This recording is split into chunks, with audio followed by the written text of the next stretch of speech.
जन्माद्यस्य यतोऽन्वयादितरतश्चार्थेष्वभिज्ञस्वराट् तेने ब्रह्म हृदय आदिकवये मुह्यन्ति यं सूरयः तेजो वारिमृदां यथा विनिमयो यत्र त्रिसर्गो मृषा धाम्ना स्वेन सदा निरस्तकुहकं सत्यं परं धीमहि। ओष्ठापिधानानकुली दन्तैः परिवृता पविः सर्वस्यै वाचै ईशानः चारुमाम् इह वादयेत्। हरि ओं। समस्तगुरुभ्यो नमः। हरि ओं।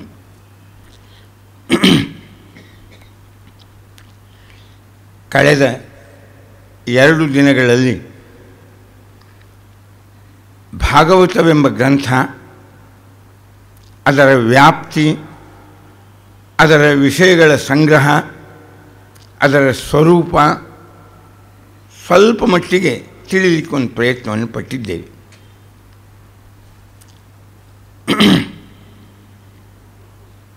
ಇದರ ಬಗ್ಗೆ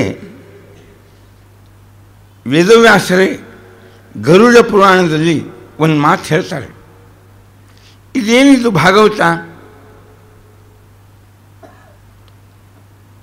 ದೇವರೇ ಒಮ್ಮೆ ಹೇಳಿದ್ನಂತೆ, ಮಮೋತ್ಸವೇಷು ಸರ್ವೇಷು ಶ್ರೀಮದ್ ಭಾಗವತಂ ಪರಂ. ನೀವು ನನ್ನನ್ನು ಕುರಿತು ಏನಾದರೂ ಒಂದು ಉತ್ಸವವನ್ನು ಮಾಡುವುದಿದ್ದರೆ ಶ್ರೀಮದ್ ಭಾಗವತ ಕೇಳಿಬಿಡ್ರಿ, ಅದೇ ದೊಡ್ಡ ಕಲ್ಯಾಣೋತ್ಸವ ನನಗೆ.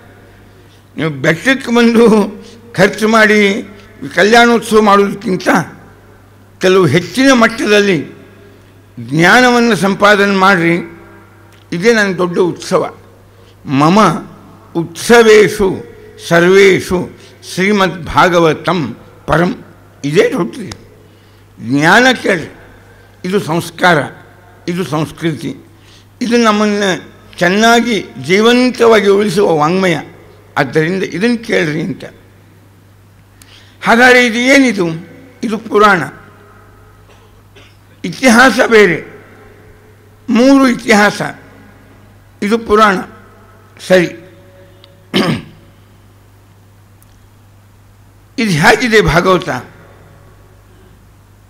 ಅರ್ಥೋಯಂ ಬ್ರಹ್ಮಸೂತ್ರಾಣಂ.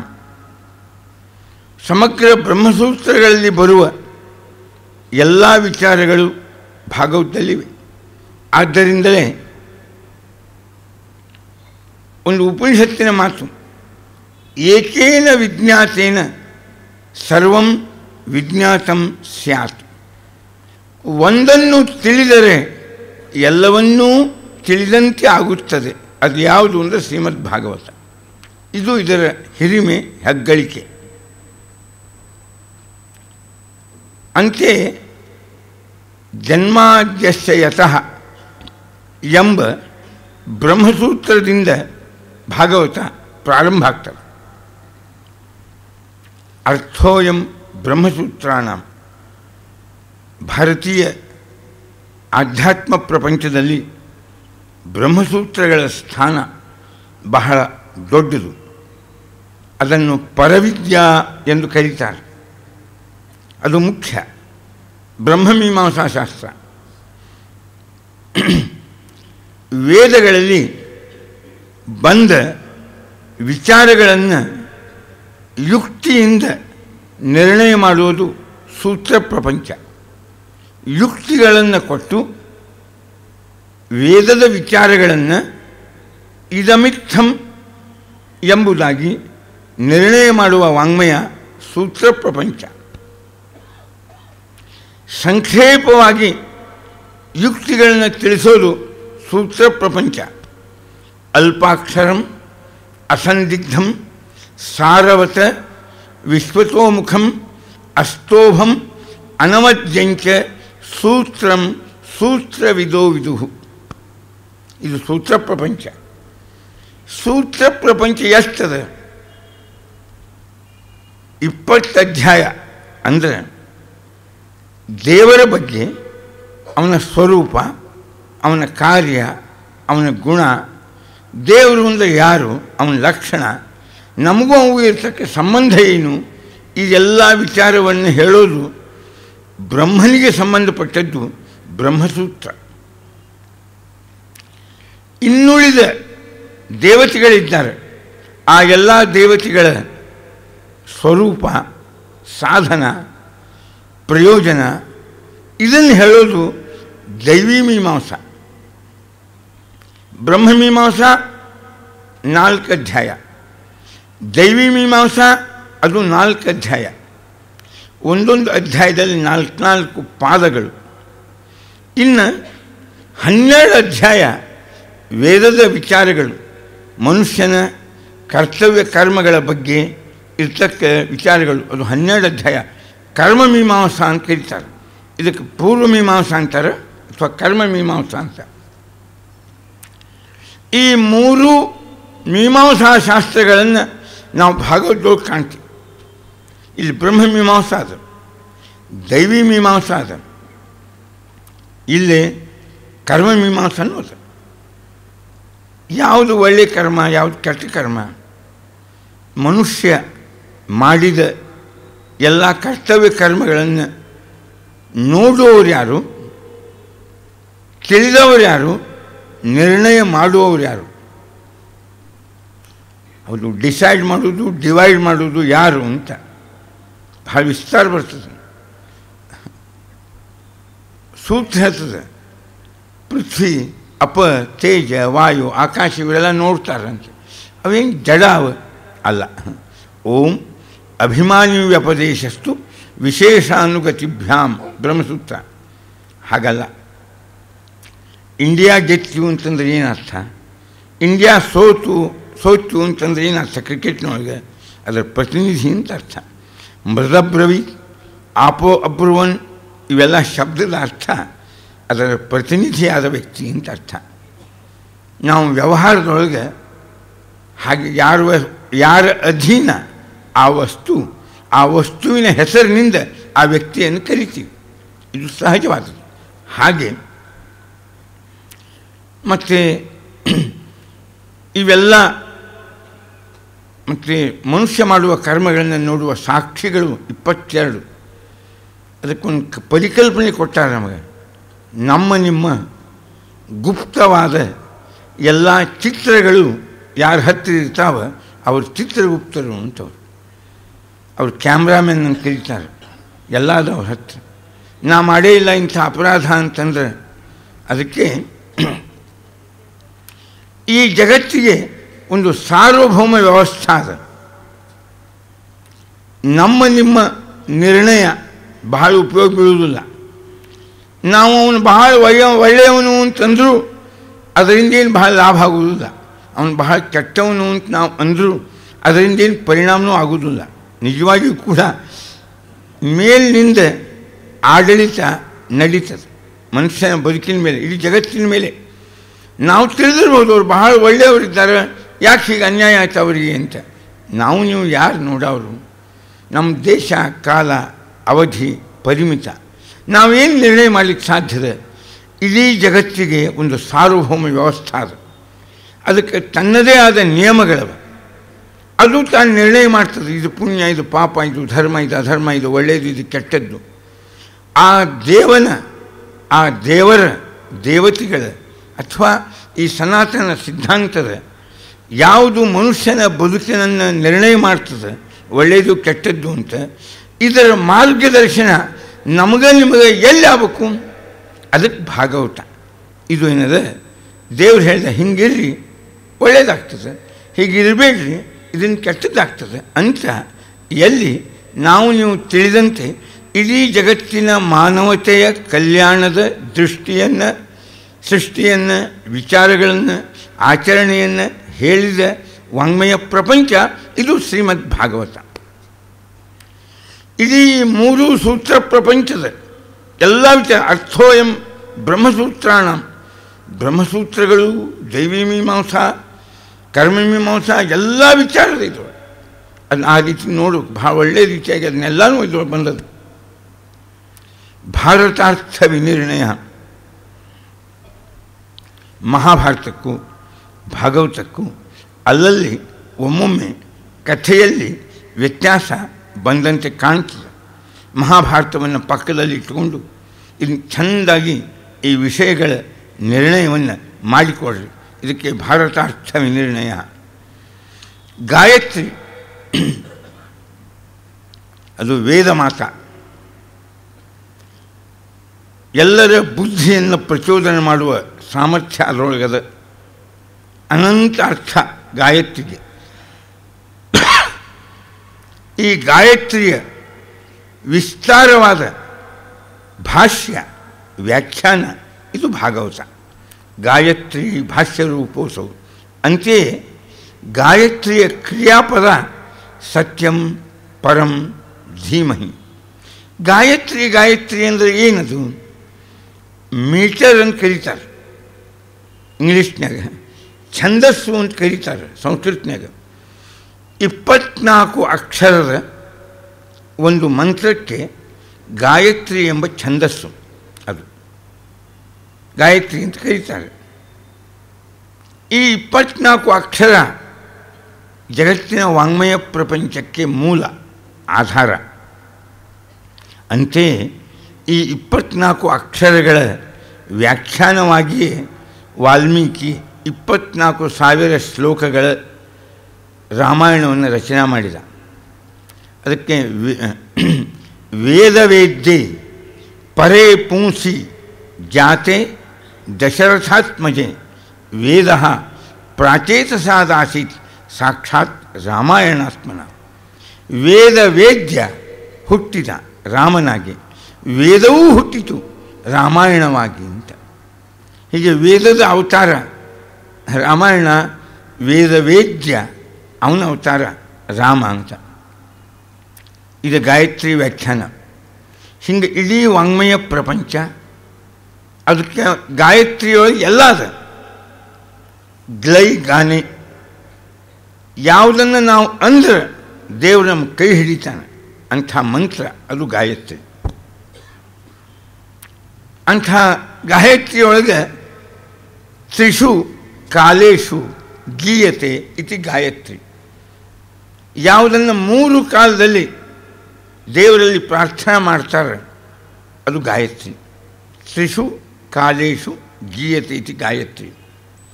ತ್ರಿಭಿ ವೇದೈ ಗೀಯತೆ ಇತಿ ಗಾಯತ್ರಿ. ಅಥವಾ ತ್ರೀಣಿ ಅತ್ರ ಗೀಯಂತೆ ಇತಿ ಗಾಯತ್ರಿ. ಇಲ್ಲಿ 3 ವಸ್ತುಗಳು ಹೇಳಲ್ಪಡ್ತಾವೆ: ದೇವರು, ನಾವು ಜೀವರು ಮತ್ತು ಜಡವಾದ ಜಗತ್ತು. ಈ 3ರ ಬಗ್ಗೆ ಇರುವ ಎಲ್ಲ ವಿಚಾರಗಳು ಎಲ್ಲಿ ಒಡಮೂಡಿ ಬಂದಿವೆ, ಸಂಬಂಧಗಳು ಎಲ್ಲಿ ತೋರಿ ಬರ್ತಾ ಇವೆ, ಅದು ಗಾಯತ್ರಿ. ತ್ರೀಣಿ ಅತ್ರ ಗೀಯಂತೆ ಇತಿ ಗಾಯತ್ರಿ. ಇದು ಜಗತ್ತಿಗೆ ದೊರಕಿದ ಭಾರತೀಯರ ಒಂದು ಆರಾಧ್ಯವಾದ ಮಂತ್ರ. ಇನ್ಯಾವುದೋ ಮಂತ್ರ ಅನ್ನಲಿಕ್ಕೆ ಇಷ್ಟು ಖರ್ಚು ಮಾಡೋದಿಲ್ಲ ಜನ. ಒಂದು 4-5 ಲಕ್ಷ ಆದರೂ ಖರ್ಚು ಮಾಡ್ತಾರೆ. ಈಗ ಅದು ಪ್ರೆಸ್ಟೇಜ್ ಇಶ್ಯೂ. ಒಂದು ಗಾಯತ್ರಿ ಮಂತ್ರದ ಸ್ವೀಕಾರ ಅಂದರೆ ಏನು ಧಾನ್ಯ, ದೊಡ್ಡ ಕಲ್ಯಾಣ ಮಂಟಪ ಹಿಡಿಯೋದೇನು, ಜನಗಳನ್ನು ಕರೆಸೋದೇನು ಅಂದರೆ ಇದೆ. ಆ ಸಂಸ್ಕಾರ ಎಂಬುದು ಒಂದು ಮಂತ್ರಗ್ರಹಣ. ಅದಕ್ಕೆ ಎಷ್ಟು ಜನ ಇವತ್ತು ಅದನ್ನು ಹೈಲೈಟ್ ಮಾಡ್ತಾರೆ. ಇದು ನಮ್ಮ ನಂಬಿದ ನಂಬಿಕೆ ಕಡಿಮೆ ಆದರೂ ಆ ಸಂಸ್ಕಾರ ಒಂದು ದೊಡ್ಡ ರೂಪದಿಂದ ಉಳಿದದ್ದು ಅಷ್ಟೇ. ಇದು ಗಾಯತ್ರಿ. ಇಂತಹ ಗಾಯತ್ರಿಯ ಸಮಗ್ರ ಭಾಷ್ಯ ಅದು ನಮ್ಮ ಸಾಕ್ಷಾತ್ತಾಗಿರ್ತಕ್ಕ ತತ ಸವಿತು ವರೆಣ್ಯಂ ಭರ್ಗಃ ದೇವಸ್ಯ ಧೀಮಹಿ ಧಿಯಃ ಯಃ ನಃ ಪ್ರಚೋದಯಾತ್. ಇದರೊಳಗೆ ಏನದ ಸರ್ವಸ್ವದ, ಇದರೊಳಗೆ ಭಾಳ ದೊಡ್ಡದು. ಇಂಥ ಗಾಯತ್ರಿಯ ಎಲ್ಲ ವಿಚಾರಗಳು ಮೂಡಿ ಬಂದದ್ದು ನಮ್ಮ ಭಾಗವತೊಳಗೆ. ಗಾಯತ್ರಿ ಭಾಷ್ಯ ರೂಪೋತ್ಸವ ವೇದಾರ್ಥ ಪರಿಬೃಂಹಿತ. ಹೆಜ್ಜೆ ಹೆಜ್ಜೆಗೆ ಇಲ್ಲಿ ಬರುವ ಮಾತುಗಳು. ಇಲ್ಲಿ ಪ್ರಾಯ ಇಡೀ ಭಾಗವತವನ್ನು ನೀವು ಡಿವೈಡ್ ಮಾಡಿದರೆ 4 ರೀತಿಯಲ್ಲಿ ನೋಡಲಿಕ್ಕೆ ಸಿಗ್ತದೆ. ಒಂದು ಘಟನಾತ್ಮಕ, ಒಂದು ಇತಿಹಾಸಾತ್ಮಕ, ಇನ್ನೊಂದು ಉಪದೇಶಾತ್ಮಕ, ಇನ್ನೊಂದು ಸ್ತೋತ್ರಾತ್ಮಕ. ಸ್ತೋತ್ರಗಳವ ಇಲ್ಲಿ ಕುಂಚಿಯನ್ನು ಹಿಡ್ಕೊಂಡು ಅನ್ನೊಂದು ನೂರಾರು ಸ್ತೋತ್ರಗಳವ. ಸ್ತೋತ್ರ ಪ್ರಪಂಚದ ಇಲ್ಲಿ ಭಾಳ ದೊಡ್ಡದು. ಉಪದೇಶಗಳವ ಇಲ್ಲಿ, ಗೀತೆಗಳವ. ಪೈಲಗೀತ, ಅಷ್ಟಾವಕ್ರ ಗೀತ, ಹಿಂಗೆ ಭಿಕ್ಷುಗೀತ, ಭಾಳ ಚಂದ ಭಿಕ್ಷುಗೀತ ಅಂದ್ರೆ. ಈ ಶಾಸ್ತ್ರ, ಈ ರಾಮಾಯಣ, ಈ ಮಹಾಭಾರತ, ಈ ವೇದ ಇವನ್ನೆಲ್ಲ ಎಲ್ಲಿ ಓದ್ಕೋದು ಕೊಡೋದು? ನಮ್ಮ ಕಣ್ಣಿನ ಕೆಲಸ ಇಲ್ಲ, ಭಗಿಸಿಲ್ಲ, ಬೇಡ ಬಿಡ್ರಿ. ನಿಮ್ಮ ಬದುಕು ಪರಿಪಕ್ವ ಆಗಬೇಕು, ಇದು ಮುಖ್ಯ. ನೀವು ನಿಮ್ಮ ಅನುಭವದಿಂದ, ನೀವು ನಿಮ್ಮ ಜಗತ್ತಿನ ಅವಲೋಕನದಿಂದ ನಿಮ್ಮನ್ನು ನೀವು ತಿದ್ದುಕೊಂಬುದಿದ್ದರೆ ನಾಳೆ ಪುರಾಣ ಓದ್ರಿ ಅಂತೇನು ಹೇಳೋದಿಲ್ಲ ಅಂತಾರೆ ವೇದವ್ಯಾಸರು. ಪುರಾಣ ಅಥವಾ ಶಾಸ್ತ್ರ, ಭಾಗವತ ಅನುಭವದ ಅಭಿವ್ಯಕ್ತಿಯ ಒಂದು ಮಾಧ್ಯಮ. ಶಾಸ್ತ್ರ ಅನುಭವದ ವಿರೋಧಿ ಅಲ್ಲ, ಅನುಭವದ ಅಭಿವ್ಯಕ್ತಿಗೆ ಒಂದು ಮಾಧ್ಯಮ. ಶಾಸ್ತ್ರದ ವಿಚಾರಗಳು, ಅನುಭವದ ವಿಚಾರಗಳು ಎಂದು ವಿರುದ್ಧ ಆಗೋದಿಲ್ಲ. ನೀವು ಅನುಭವದಿಂದೇ ಪರಿಪಕ್ವ ಜ್ಞಾನಿ ಆಗೋದಾದರೆ ಅದು ಬಹಳ. ಒಟ್ಟು ನೀವು ಒಬ್ಬ ಜ್ಞಾನಿ ಆಗಬೇಕು, ಪರಿಪಕ್ವ ಆಗಬೇಕು, ಇದು ನನ್ನ ಇಂಗಿತ. ಅದನ್ನು ಬೇಕಾದ್ರೆ ಕೇಳಿ, ಕಥೆ ಕೇಳಿ, ಉಪದೇಶ ಕೇಳಿ, ಘಟನಾ ಕೇಳಿ, ಸನ್ನಿವೇಶ ಸಂದರ್ಭಗಳನ್ನು ಅರಿತು ನೀವೇ ನಿಮ್ಮನ್ನು ತಿದ್ದುಕೊಂಬುದಿದ್ದರೆ ನನಗೇನು ಅದು ಆಗಬೇಕು ನನ್ನ ಅಪೇಕ್ಷೆ. ಇಲ್ಲ ಬೇಡ, ಹಿಂಗೆ ಮಾಡಿರಿ. ಎಲ್ಲಿ ಹೋಗೋದು ಬೇಡ, ಯಾವ ಪುಸ್ತಕ ಓದೋದು ಬೇಡ, ಇನ್ನೊಬ್ಬರಿಗೆ ಮತ್ತೆ ಶರಣ ಅಂತ ಅನ್ನೋದು ಬೇಡ, ಏನೂ ಬೇಡ. ಜಗತ್ತನ್ನು ನೋಡಿರಿ. ಪ್ರಕೃತಿ ಇದೊಂದು ದೊಡ್ಡ ಪಠ್ಯ ಪುಸ್ತಕ. ಇತಿಹಾಸ ಇದೊಂದು ದೊಡ್ಡ ಪುಸ್ತಕ.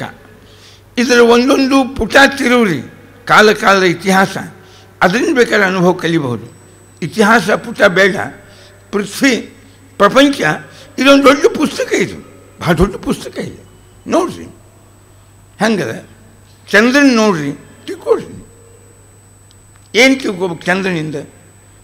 ಎಲ್ಲರ ಜೀವನದಾಗ ಉನ್ನತಿ ಅವನತಿ ಖಚಿತ. ಒಂದು 4-8 ವರ್ಷ ತುಂಬ ಒಳ್ಳೆ ಆರೋಗ್ಯದಿಂದ, ಸಮೃದ್ಧಿಯಿಂದ, ಸುಖದಿಂದ, ಮನೆಯೊಳಗೆ ಯಾವ ಸಮಸ್ಯೆ ಇರಲಾರ್ದೆ ಚೆನ್ನಾಗಿದ್ವಿಲ್ಲೋ, ಇದು ಹುಣ್ಣಿಮೆ ಆಗಿದ್ವಿ. ನಾವು ಹುಣ್ಣಿಮೆ ದಿನದೊಳಗೆ ಇದ್ದೀವಿ, ಹುಣ್ಣಿಮೆ ಅಂತೆ. ಇನ್ನು ಕೆಲವು ದಿವಸಕ್ಕೆ ಮತ್ತೊಂದು ಅಮಾಸೆ ಎಂಬುದು ಬರ್ತದೆ. ಏರಿಳಿತ ಎಲ್ಲರ ಬದುಕಿನಲ್ಲಿ ಸಹಜ. ಅದು ಪಕ್ಷನೋ, ಪಾರ್ಟಿನೋ, ರಾಜಕೀಯನೋ, ಸಾಮಾಜಿಕನೋ, ಸಮಾಜದಾಗೂ ಏರಿಳಿತ ಖಚಿತ. ಒಂದಾನೊಂದು ಕಾಲಕ್ಕೆ ಮ್ಯಾಲೆ ಏರಿದ ಸಮಾಜ ಇವತ್ತು ಕೆಳಗಿಳಿತದೆ, ಕೆಳಗಿಳಿದ ಸಮಾಜ ಮ್ಯಾಲಕ್ಕೆ ಏರ್ತದೆ. ಇದು ಯಾರು ಮಾಡಿದ ವ್ಯತ್ಯಾಸ ಅಲ್ಲ, ಇದು ಜಗತ್ತಿನ ಸಹಜತೆ.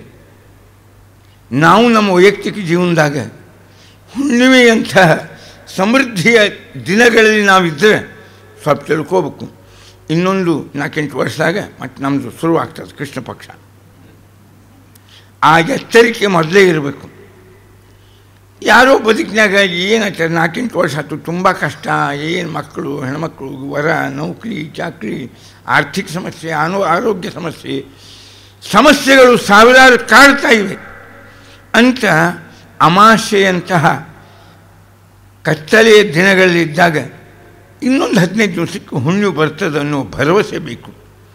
ಹುಣ್ಣಿಮೆ ದಿವಸ ಅಮಾವಾಸ್ಯೆ ಬರ್ತದೆಂಬುವ ಭಯ ಇರಲಿ.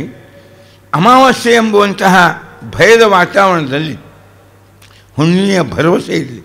ಈ ಭಯ ಭರವಸೆ ಇದು ಜಗತ್ತಿನ ಸಹಜತೆ ಎಂದಾಗ ನಾವು ಅದಕ್ಕೆ ಅಡ್ಜಸ್ಟ್ ಆಗ್ತೀವಿ. ಒಮ್ಗಿಲೆ ನಾವು ಭಾರೀ ಇದೆ, ನಮ್ಮನ್ನ ಯಾರು ಕೈ ಹಿಡಿಯೋರು ಅಂತ ನಾವು ಒಗ್ಗಿ ಮೇಲೆ ಇರ್ತೀವಿ. ಒಮ್ಗಿಲೆ ಬಿದ್ವಿ ಅಂದರೆ ಪೆಟ್ಟು ಭಾಳ ಹತ್ತದು. ಅದು ಇದು ಭಾಗವತ. ನಾನು ಚಂದ್ರನಿಂದ ಕಲಿತೀನಿ ತಾನೆ. ಮತ್ತು ಚಂದ್ರ ಪರಾಪೇಕ್ಷೆ, ಸೂರ್ಯನ ಬೆಳಕೆ ಬೇಕು ಅವನಿಗೆ. ಹಾಗೆ ನಾವೆಲ್ಲರೂ ಕೂಡ ದೇವರ ಅಧೀನ ಅನ್ನೋ ಒಂದು ಫಿಲಾಸಫಿನೂ ಕಂಡೆ, ವೈಯಕ್ತಿಕವಾದ ಜೀವನವನ್ನು ಕಂಡೆ. ಸೂರ್ಯನನ್ನು ನೋಡಿದ್ದೀನಿ ನಾನು, ಯಾವಾಗಲೂ ಪ್ರಖರ, ಯಾವಾಗಲೂ ತೇಜಸ್ವಿ, ಭಾರಿ ತೇಜಸ್ವಿ ಸೂರ್ಯ. ಕತ್ತಲೆಯ ಸಂಬಂಧವೇ ಇಲ್ಲ, ದಡ್ಡತನ ಅಜ್ಞಾನಾದಿಗಳು ಇಲ್ಲೇ ಇಲ್ಲ ಸೂರ್ಯನಿಗೆ. ಹಿಂಗಿರ್ಬೇಕು ಜೀವನದಾಗ, ಅದನ್ನೂ ತಿಳ್ಳೆ. ಟೈಮ್ ಅಂದರೆ ಟೈಮು.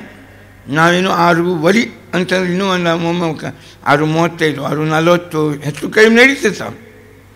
ಸೂರ್ಯ ನೀವೇನು ಪಂಚಾಂಗದ ಹಾಕಿ ಪ್ರಿಂಟ್ ಮಾಡಿರಿ ಸೂರ್ಯೋದಯ ಅಂತ, 1 ಸೆಕೆಂಡ್ ತಡ ಮಾಡೋದಿಲ್ಲ, ಕರೆಕ್ಟ್ ಬರ್ತಾನೆ. ಹೋಗೋದು ನೀವು ನೋಡಿದರೂ ಅಷ್ಟೇ, ನೀವು ನೋಡದೇ ಇದ್ದರೂ ಅಷ್ಟೇ, ತನ್ನ ಸಮಯ ಬಂತು ಅಂದ್ರೆ ಹೋಗ್ತಾನೆ ಸೂರ್ಯ. ಸೂರ್ಯನ ನೋಡಿ ಸಮಯದ ಪ್ರಜ್ಞೆ ಪರಿಪಾಲನ ಸೂರ್ಯನಿಂದ ಕಲಿತೆ. ಜನ್ಮದಾಗ ರಜಾ ಹಾಕಿಲ್ಲವ, ಯಾವ ರಜಾ ಹಾಕಿಲ್ಲ ಇವತ್ತಿನವರೆಗೂ ಸೂರ್ಯ. ಇದನ್ನು ನಾನು ಜೀವನದಾಗ ಕಲಿತೆ. ಕರ್ತವ್ಯ ದಕ್ಷತೆ ಸೂರ್ಯನಲ್ಲಿದ್ದಷ್ಟು ಯಾರಿಗೂ ಇಲ್ಲ. ನಾನು ಇದನ್ನು ಕಲಿತೆ ಸೂರ್ಯನಿಂದ ಇನ್ನೂ ಭಾಳ ಕಲಿತೆ. ಮನುಷ್ಯ ಪಕ್ಷಪಾತಿ, ಜಾತಿ ಮತ ಧರ್ಮದ ಪಕ್ಷಪಾತಿ ಆಗಬಾರ್ದು. ಸ್ವಕೀಯರು ಪಕ್ಷಪಾತಿ ಇರಬಾರ್ದು. ಸಮಾನವಾಗಿ ಜಗತ್ತಿಗೆ ಬೆಳಕನ್ನು ಕೊಡುವ ವ್ಯಕ್ತಿ ಸೂರ್ಯ. ನಾವು ನಮ್ಮ ಮನೆಯ ಬೆಳಕಿಂಡಿಗಳನ್ನು ಸಣ್ಣದು ಮಾಡಿಕೊಂಡಿದ್ದರೆ ಬೆಳಕು ಕಡಿಮೆ ಬರ್ತದೆ, ಅದು ನಮ್ಮ ದೋಷ.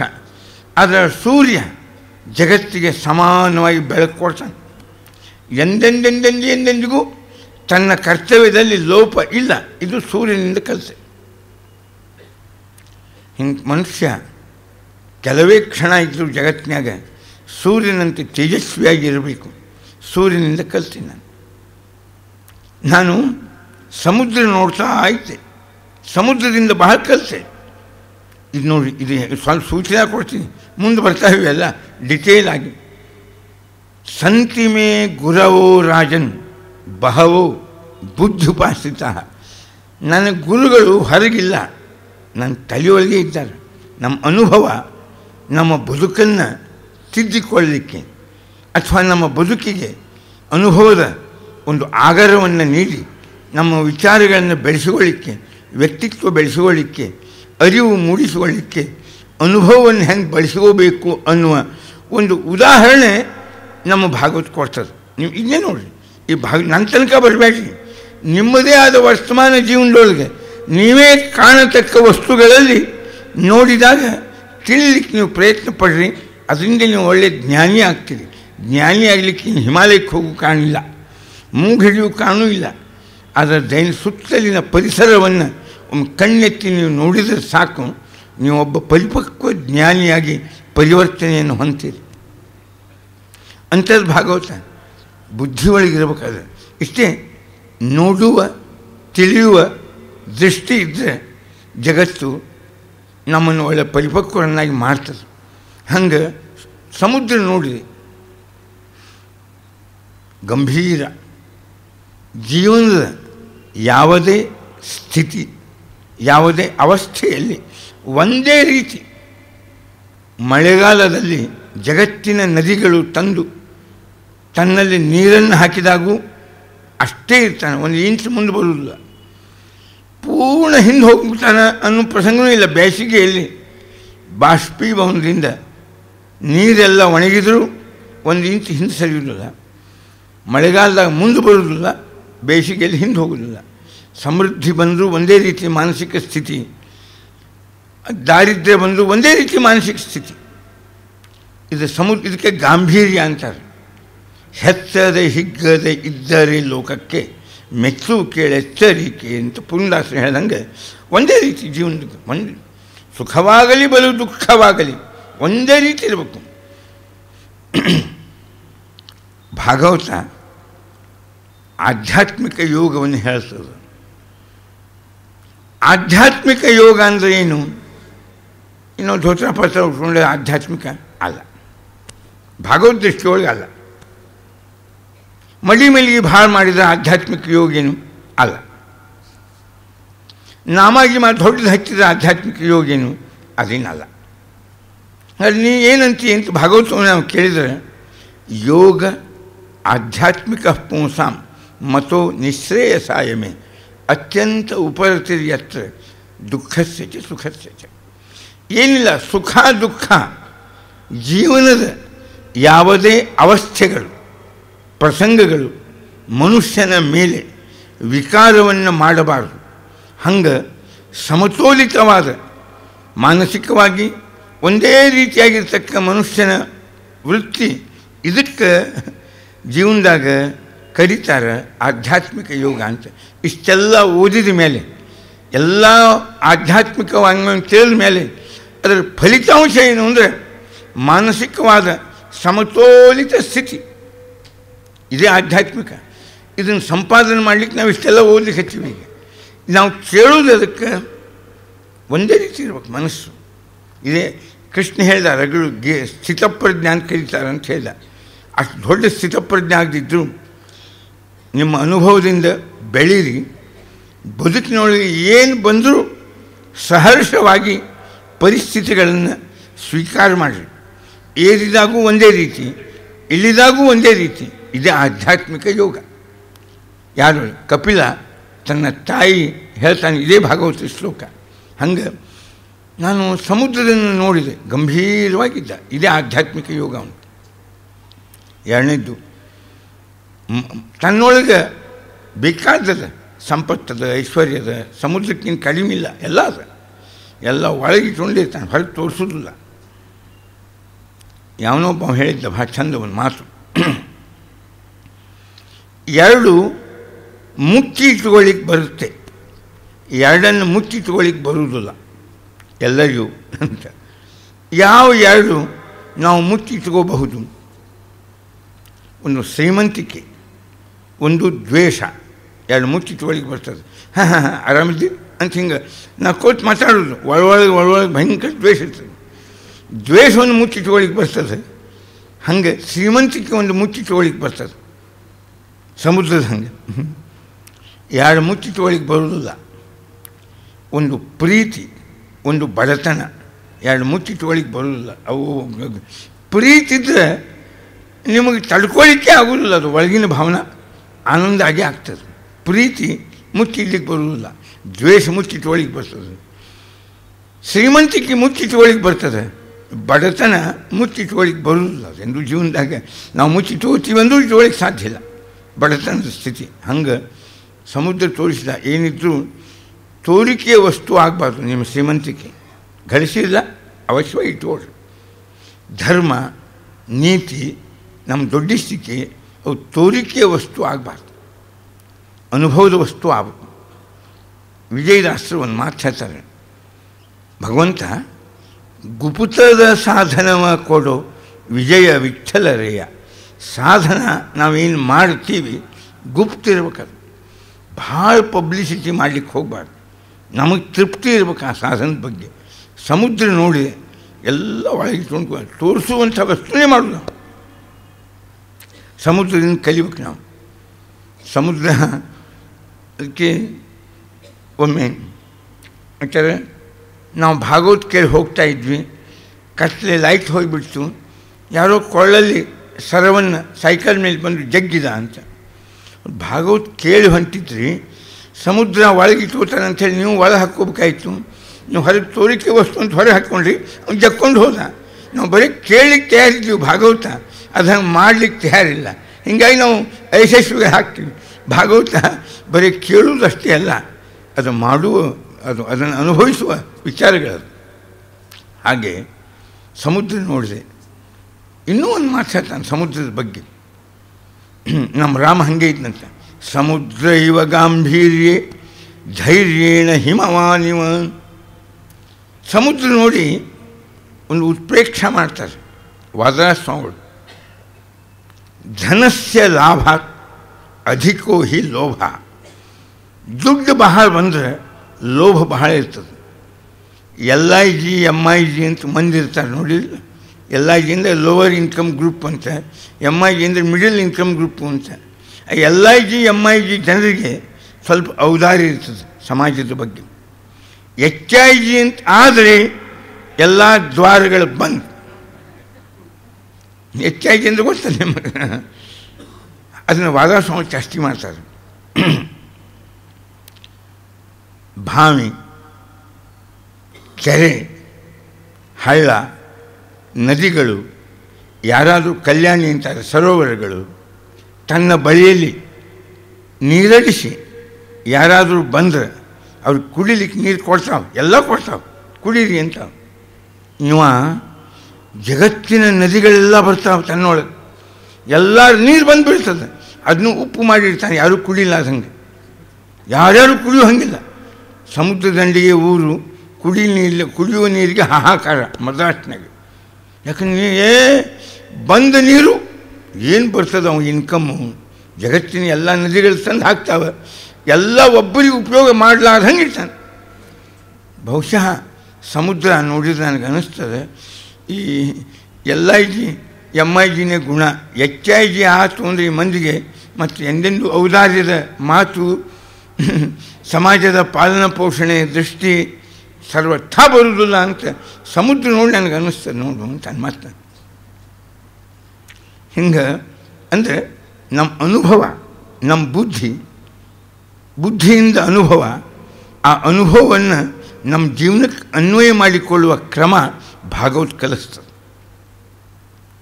ನಮ್ಮನ್ನೇ ನಾವು ವಿಮರ್ಶಿಸಿ, ನಮ್ಮ ಅನುಭವಗಳನ್ನೇ ವಿಮರ್ಶಿಸಿ, ನಮ್ಮ ಕಣ್ಣೆದುರಿಗೆ ನಾವು ಕಾಣುವ ಪ್ರಪಂಚವನ್ನೇ ವಿಮರ್ಶಿಸಿ ಅದರಿಂದ ನಾವು ಏನು ತಿಳ್ಕೊಳ್ಳಬೇಕು, ಯಾವ ಜ್ಞಾನವನ್ನು ಪಡೆಯಬೇಕು, ಅದಕ್ಕೆ ಅರಿವೇ ಗುರು ಅಂತ ಹೇಳಿಲ್ಲ. ಅರಿವೇ ಗುರು. ನಮ್ಮ ಯೂನಿವರ್ಸಿಟಿ ಅದನ್ನೇ ಹಾಕ್ಯಾರ, ಕರ್ನಾಟಕ ಯೂನಿವರ್ಸಿಟಿ ಒಳಗೆ ಅರಿವೇ ಗುರು ಅಂತ. ಅರಿವು ಅದೇ ಗುರು. ಈ ಅರಿವು ಸಂಪಾದನೆ ಮಾಡಲಿಕ್ಕೆ ಈ ವಾಂಗ್ಮಯ ಪ್ರಪಂಚ. ಅದಕ್ಕೆ ನಾವು ಅದರಿಂದ ಮರ್ತ್ಯಾವತಾರ ಇಹ ಮರ್ತ್ಯ ಶಿಕ್ಷಣ. ಮನುಷ್ಯ ತನ್ನ ಬದುಕಿಗೆ ಅನುಭವದಿಂದ ಕಲಿಯಬಹುದು, ಆಗಲಿಲ್ಲ ವಾಂಗ್ಮಯದಿಂದ ಕಲಿಯಬಹುದು, ಅದು ಆಗಲಿಲ್ಲ ಇಂಥವು ಅಧ್ಯಯನದಿಂದ ಕಲಿಯಬಹುದು, ಆಗಲಿಲ್ಲ ಉಪದೇಶಗಳಿಂದ ಕಲಿಯಬಹುದು ಅನ್ನುವ ದೃಷ್ಟಿಯಿಂದ ಈ ಎಲ್ಲ ಮಾಧ್ಯಮಗಳು ನಮ್ಮಲ್ಲಿ ಬಂದದ್ದು. ಭಾಗವತ ನಿರೂಪಿಸಿದ ಈ ಕ್ರಮಗಳು ಮನುಷ್ಯನನ್ನು ಒಬ್ಬ ಪರಿಪಕ್ವ ಜ್ಞಾನಿ, ಒಬ್ಬ ಯೋಗ್ಯ ವ್ಯಕ್ತಿಯನ್ನಾಗಿ ಮಾರ್ಪಡಿಸೋದು ಬಹಳ ಮುಖ್ಯದ. 2 ಅಕ್ಷರ ವಿದ್ಯೆ ಡಿಗ್ರಿ ಕಡಿಮೆ ಬಂದರೂ ಅಡ್ಡಿಯಿಲ್ಲ, ಆದರೆ ಒಬ್ಬ ಯೋಗ್ಯ ಮನುಷ್ಯ ಅಂತ ಸಮಾಜದಾಗ ಅನಿಸ್ಕೋಬೇಕು. ನಾವು ಗುರುಗಳ ಹತ್ರ ಇದ್ದಾಗ ಅಂತಿದ್ವಿ, ಅದು ಮಾಡಬೇಕು, ಇದನ್ನು ಮಾಡಬೇಕು, ಹಾಗಾಗಬೇಕು, ಹಿಂಗಾಗಬೇಕು ಅಂತ. ಅವರಂದು ನನ್ನ ಹತ್ರ ಬಂದು ವಿದ್ಯಾರ್ಥಿ 1-2 ಅಕ್ಷರ ಕಡಿಮೆ ತಿಳಿದ ಅಂದರೆ ನಾನೇನು ದೊಡ್ಡ ಹಾನಿ ಏನು ತಿಳ್ಕೊಂಬುದಿಲ್ಲ, ಅದು ಅವ ಒಬ್ಬ ಯೋಗ್ಯ ಮನುಷ್ಯ ಆಗ್ಬೇಕವ, ಸಮಾಜಕ್ಕೆ ಅವನಿಂದ ಉಪಕಾರ ಆಗಬೇಕು, ಅಂಥ ಒಬ್ಬ ಯೋಗ್ಯ ವ್ಯಕ್ತಿ ಆದ ಅಂದರೆ ಅದು ನನ್ನ ಶ್ರಮದ ಸಾರ್ಥಕತೆ ಅಂತ. ಅದನ್ನು ಹಾಗೆ ಇದು ನಮ್ಮ ಜೀವನದ ಧ್ಯೇಯ ಆಗಬೇಕು. ಇದು ಗುರಿ ಯಾರದ್ದು ಅಂದರೆ ಭಾಗವತದ ಗುರಿ. ಈ ಭಾಗವತ ನಿಮಗೆ ತಿಳಿಸುವ ಕ್ರಮ ಇದು. ಇದಕ್ಕಾಗಿ ಅದಕ್ಕೆ ಅರ್ಥೋಯಂ ಬ್ರಹ್ಮಸೂತ್ರಾಣಂ ಭಾರತಾರ್ಥ ವಿನಿರ್ಣಯ ಗಾಯತ್ರಿ ಭಾಷ್ಯರೂಪೋಸೌ ವೇದಾರ್ಥ ಪರಿಬೃಂಹಿತ. ಇಡೀ ವೇದದ ಅರ್ಥ ತುಂಬಿ ತುಳುಕ್ತದೆ ಎಲ್ಲಿ? ಶ್ರೀಮದ್ ಭಾಗವತದ ಪದಗಳಲ್ಲಿ, ಶಬ್ದಗಳಲ್ಲಿ ವೇದ ಪ್ರಪಂಚದ ಅನಿರ್ವಚನೀಯವಾದ ಅಪರೂಪದ ಅರ್ಥಗಳೆಲ್ಲ ತುಂಬ್ಯಾವ. ಅದು ಭಾಗವತದ ವೈಶಿಷ್ಟ್ಯ. ವೇದ ಪುರಾಣಾನಾಂ ಸಾರರೂಪ. ಪುರಾಣ ಪ್ರಪಂಚ 18 ಮಹಾಪುರಾಣ, 18 ಉಪಪುರಾಣ. ಈ ಪುರಾಣಗಳಲ್ಲಿ ಏನು ಬಂದದ ಅಲ್ಲ, ಏನು ಬಂದಿಲ್ಲ. ಇಡೀ ಅಲಂಕಾರ ಶಾಸ್ತ್ರ ಅದು ಹುಟ್ಟಿದ್ದೇ ಪುರಾಣಗಳಿಂದ. ಅಗ್ನಿ ಪುರಾಣ ಮೊದಲಾಗ ನವರಸಗಳು, ಅಲಂಕಾರದ ರಸಗಳು 9 ರಸ: ಶೃಂಗಾರ, ವೀರ, ಕರುಣ, ರೌದ್ರ, ಭಯಾನಕ, ಇವೆಲ್ಲ ರಸಗಳು. ಈ ರಸಗಳು ಅಂದರೆ ಏನು, ಅದರ ಸ್ವರೂಪ, ಅದು ಮಾತಿನಲ್ಲಿ ಹೇಗೆ, ನಾಟ್ಯದಲ್ಲಿ ಹೇಗೆ, ಬರವಣಿಗೆಯಲ್ಲಿ ಹೇಗೆ, ಈ ವೈವಿಧ್ಯತೆ, ಇದೇ ಒಂದು ಅಲಂಕಾರ, ಎಸ್ಥೆಟಿಕ್ಸ್ ಅಂತ ಏನು ಕರಿತೀವಿ, ಇದೆಲ್ಲನೂ ಹುಟ್ಟಿ ಬೆಳೆದದ್ದು ಪುರಾಣಗಳಿಂದ. ಇಲ್ಲೇ 3 ಪಾಯಿಂಟ್ ಅವ: ತೇಜೋ ವಾರಿ ಮೃದಾಂ ಯಥಾ ವಿನಿಮಯ.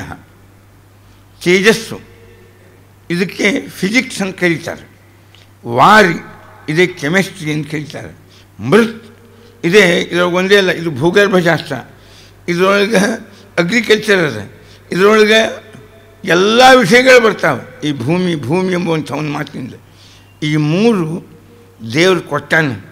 ತೇಜೋವಾರಿ ಮೃದಾಂ ವಿನಿಮಯ ನಮಗೆ ಕೊಟ್ಟಾನ, ನಾವು ಕೊಡಬೇಕು ಅಂತ ಅಷ್ಟೇ. ಅದನ್ನ ಹೇಳಿದ್ದು ವಿನಿಮಯ ಅಂದರೆ ಕೊಟ್ಟು ಇಸ್ಕೊಂಬುದು ಅಂತ.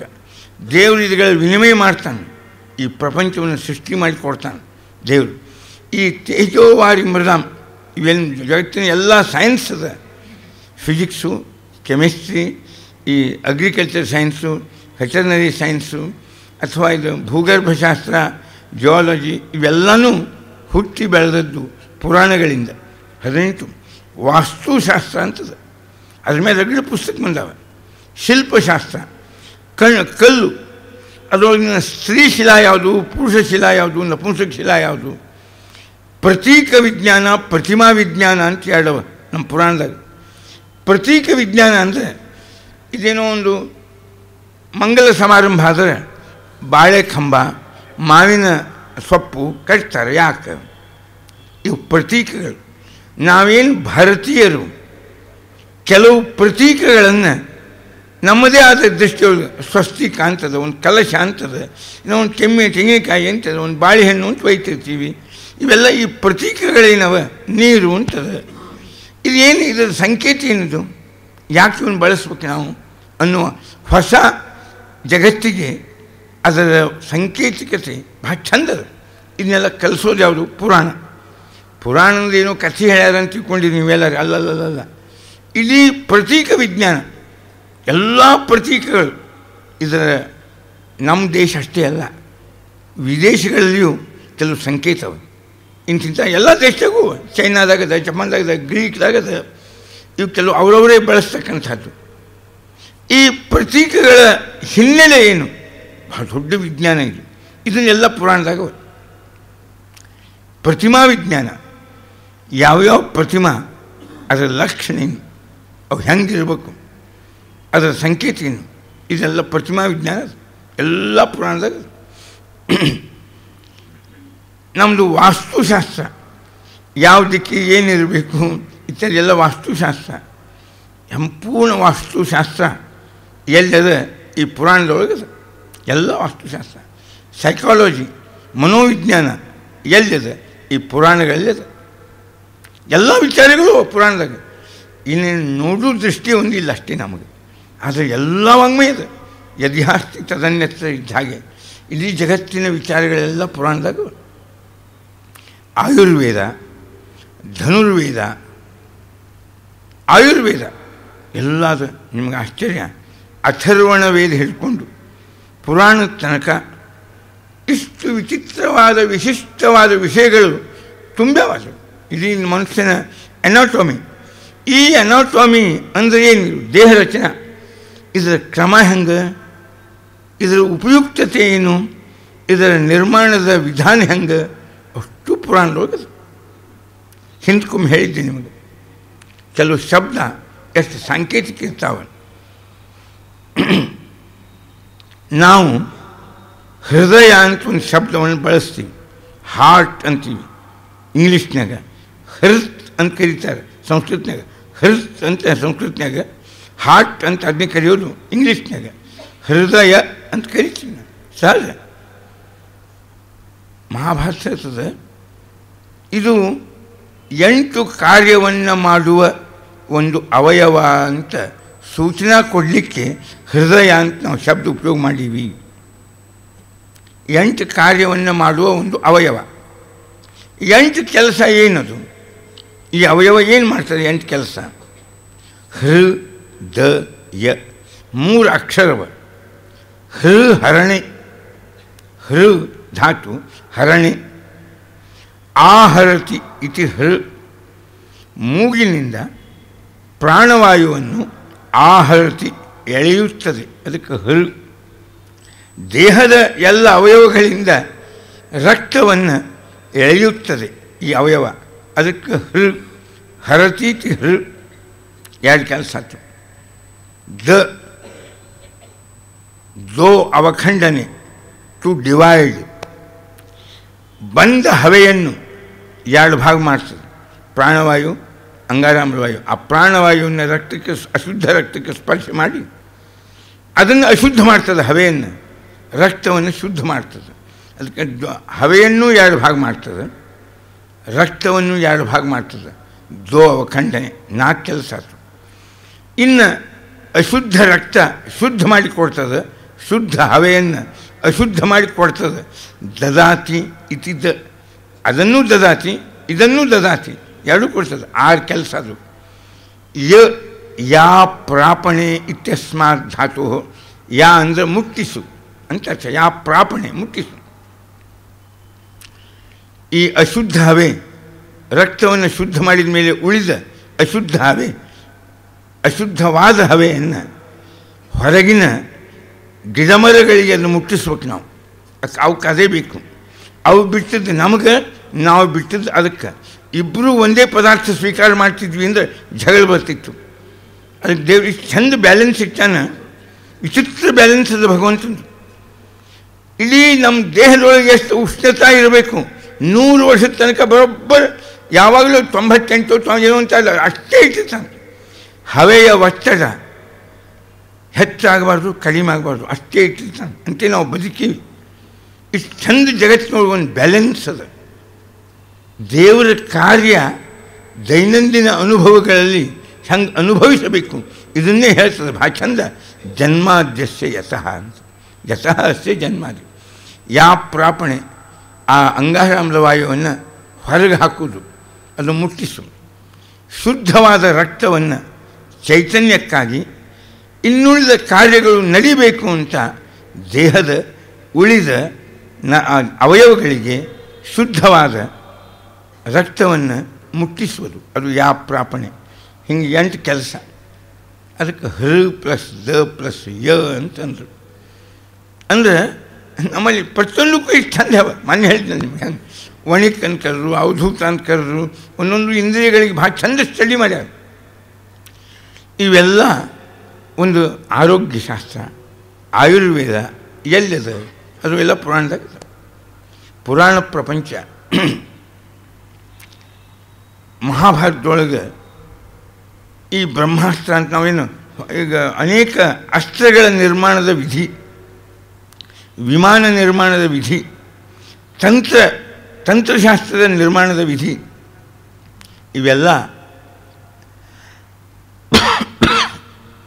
ಯಾವ ಒಂದು ವಾಂಗ್ಮಯದಲ್ಲಿ ನಾವು ಕಾಣ್ತೀವಿ ಅದು ಪುರಾಣ ಪ್ರಪಂಚ. ಭಾಗವತ ಪ್ರಾಯ ಆ ಎಲ್ಲ ವಿಷಯಗಳ ದಿಕ್ಸೂಚಿ ಕೊಡ್ತದೆ. ಬಹಳಷ್ಟು ಅದನ್ನು ವರ್ಣ ಮಾಡಲಿಕ್ಕೆ ಹೋಗೋದಿಲ್ಲ. ಯಾಕಂದರೆ ಇನ್ನುಳಿದ ಪುರಾಣಗಳಲ್ಲಿ ಈ ವಿಚಾರ ಬಹುವಾಗಿ ಬಂದಿದೆ. ಆದ್ದರಿಂದ ಇಲ್ಲಿ ಅದರ ಸಂಕ್ಷೇಪವಾದ ಸೂಚನಾ ಕೊಟ್ಟು ಪ್ರಧಾನವಾಗಿ ಬದುಕನ್ನೇ ಗುರಿಯನ್ನಾಗಿಟ್ಟುಕೊಂಡು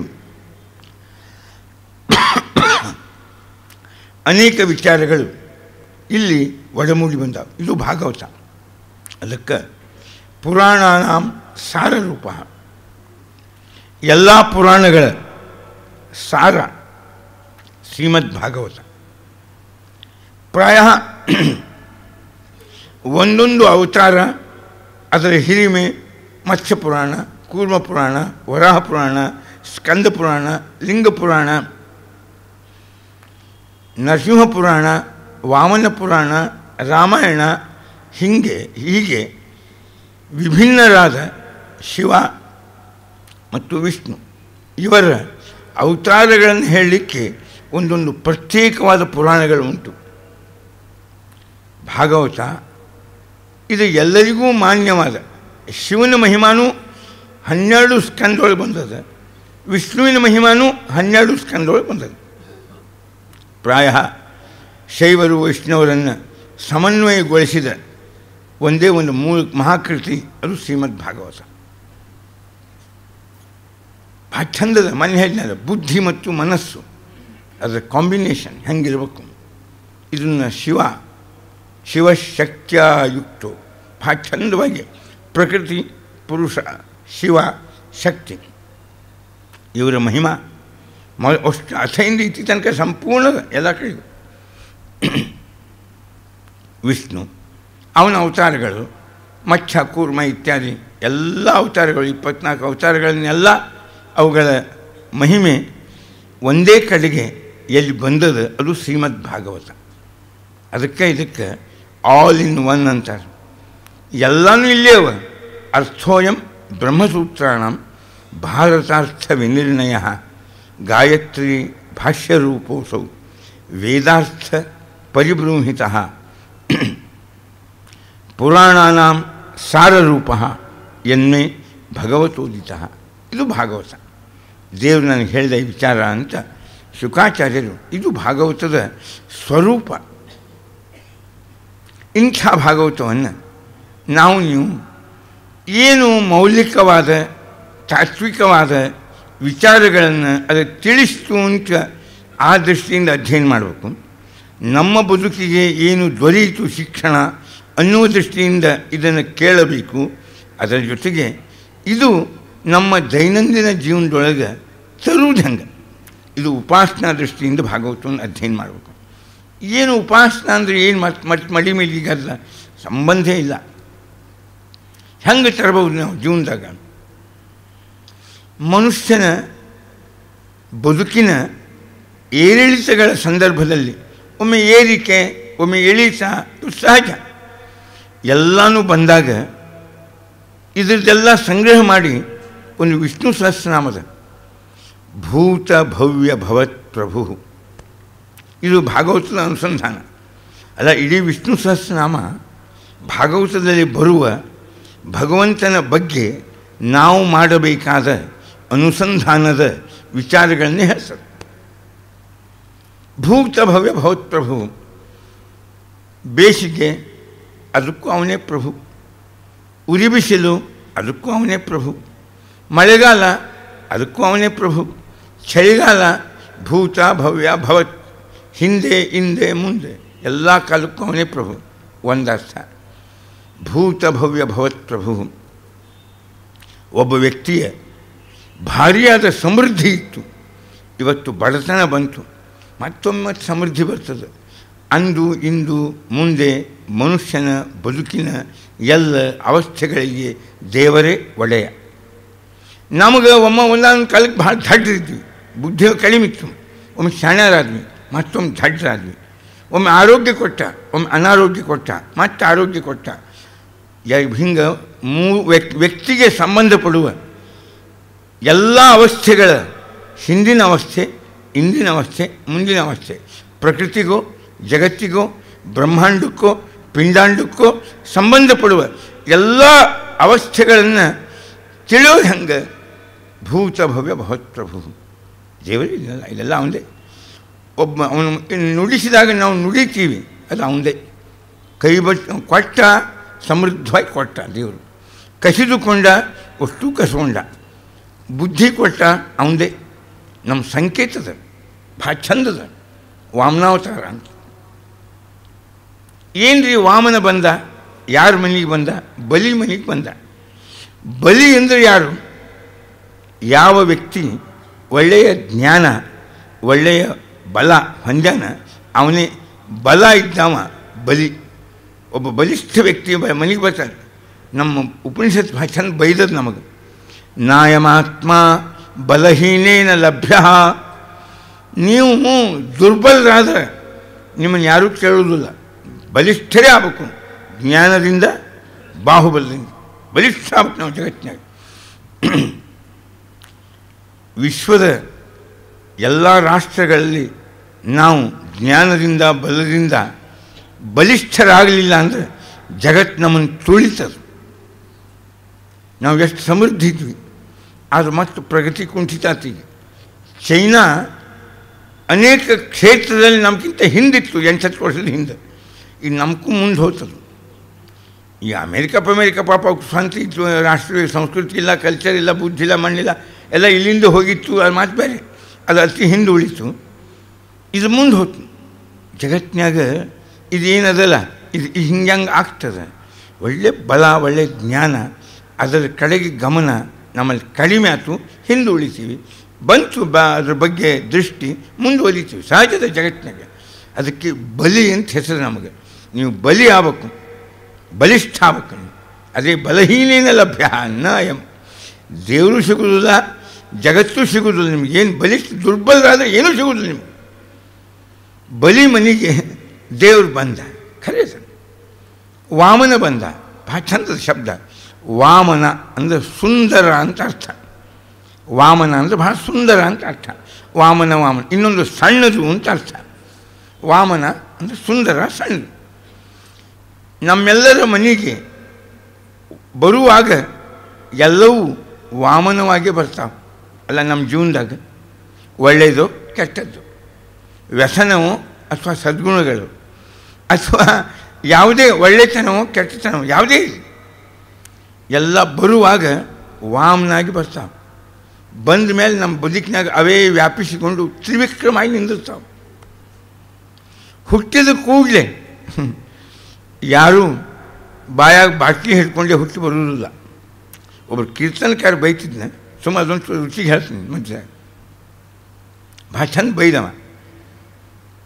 ತಾಯಂದರು ಹುಟ್ಟಿದ ಕೂಡಲೇ ಮಕ್ಕಳಿಗೆ ಬಾಟ್ಲಿ ಕೊಡ್ತಿದ್ರು. ಹಿಂದಕ್ಕೆ ಗ್ಲಾಸ್ಕೋ ಗಿಸ್ಕೋ ಅದೇನು ಡಬ್ಬಿ ತರಿಸಿ ಒಂದು 10-20 ವರ್ಷದ ಹಿಂದಿತ್ತು ನೋಡ್ರಿ, ಬಾಟ್ಲಿ ಕೊಡ್ತಿದ್ರು.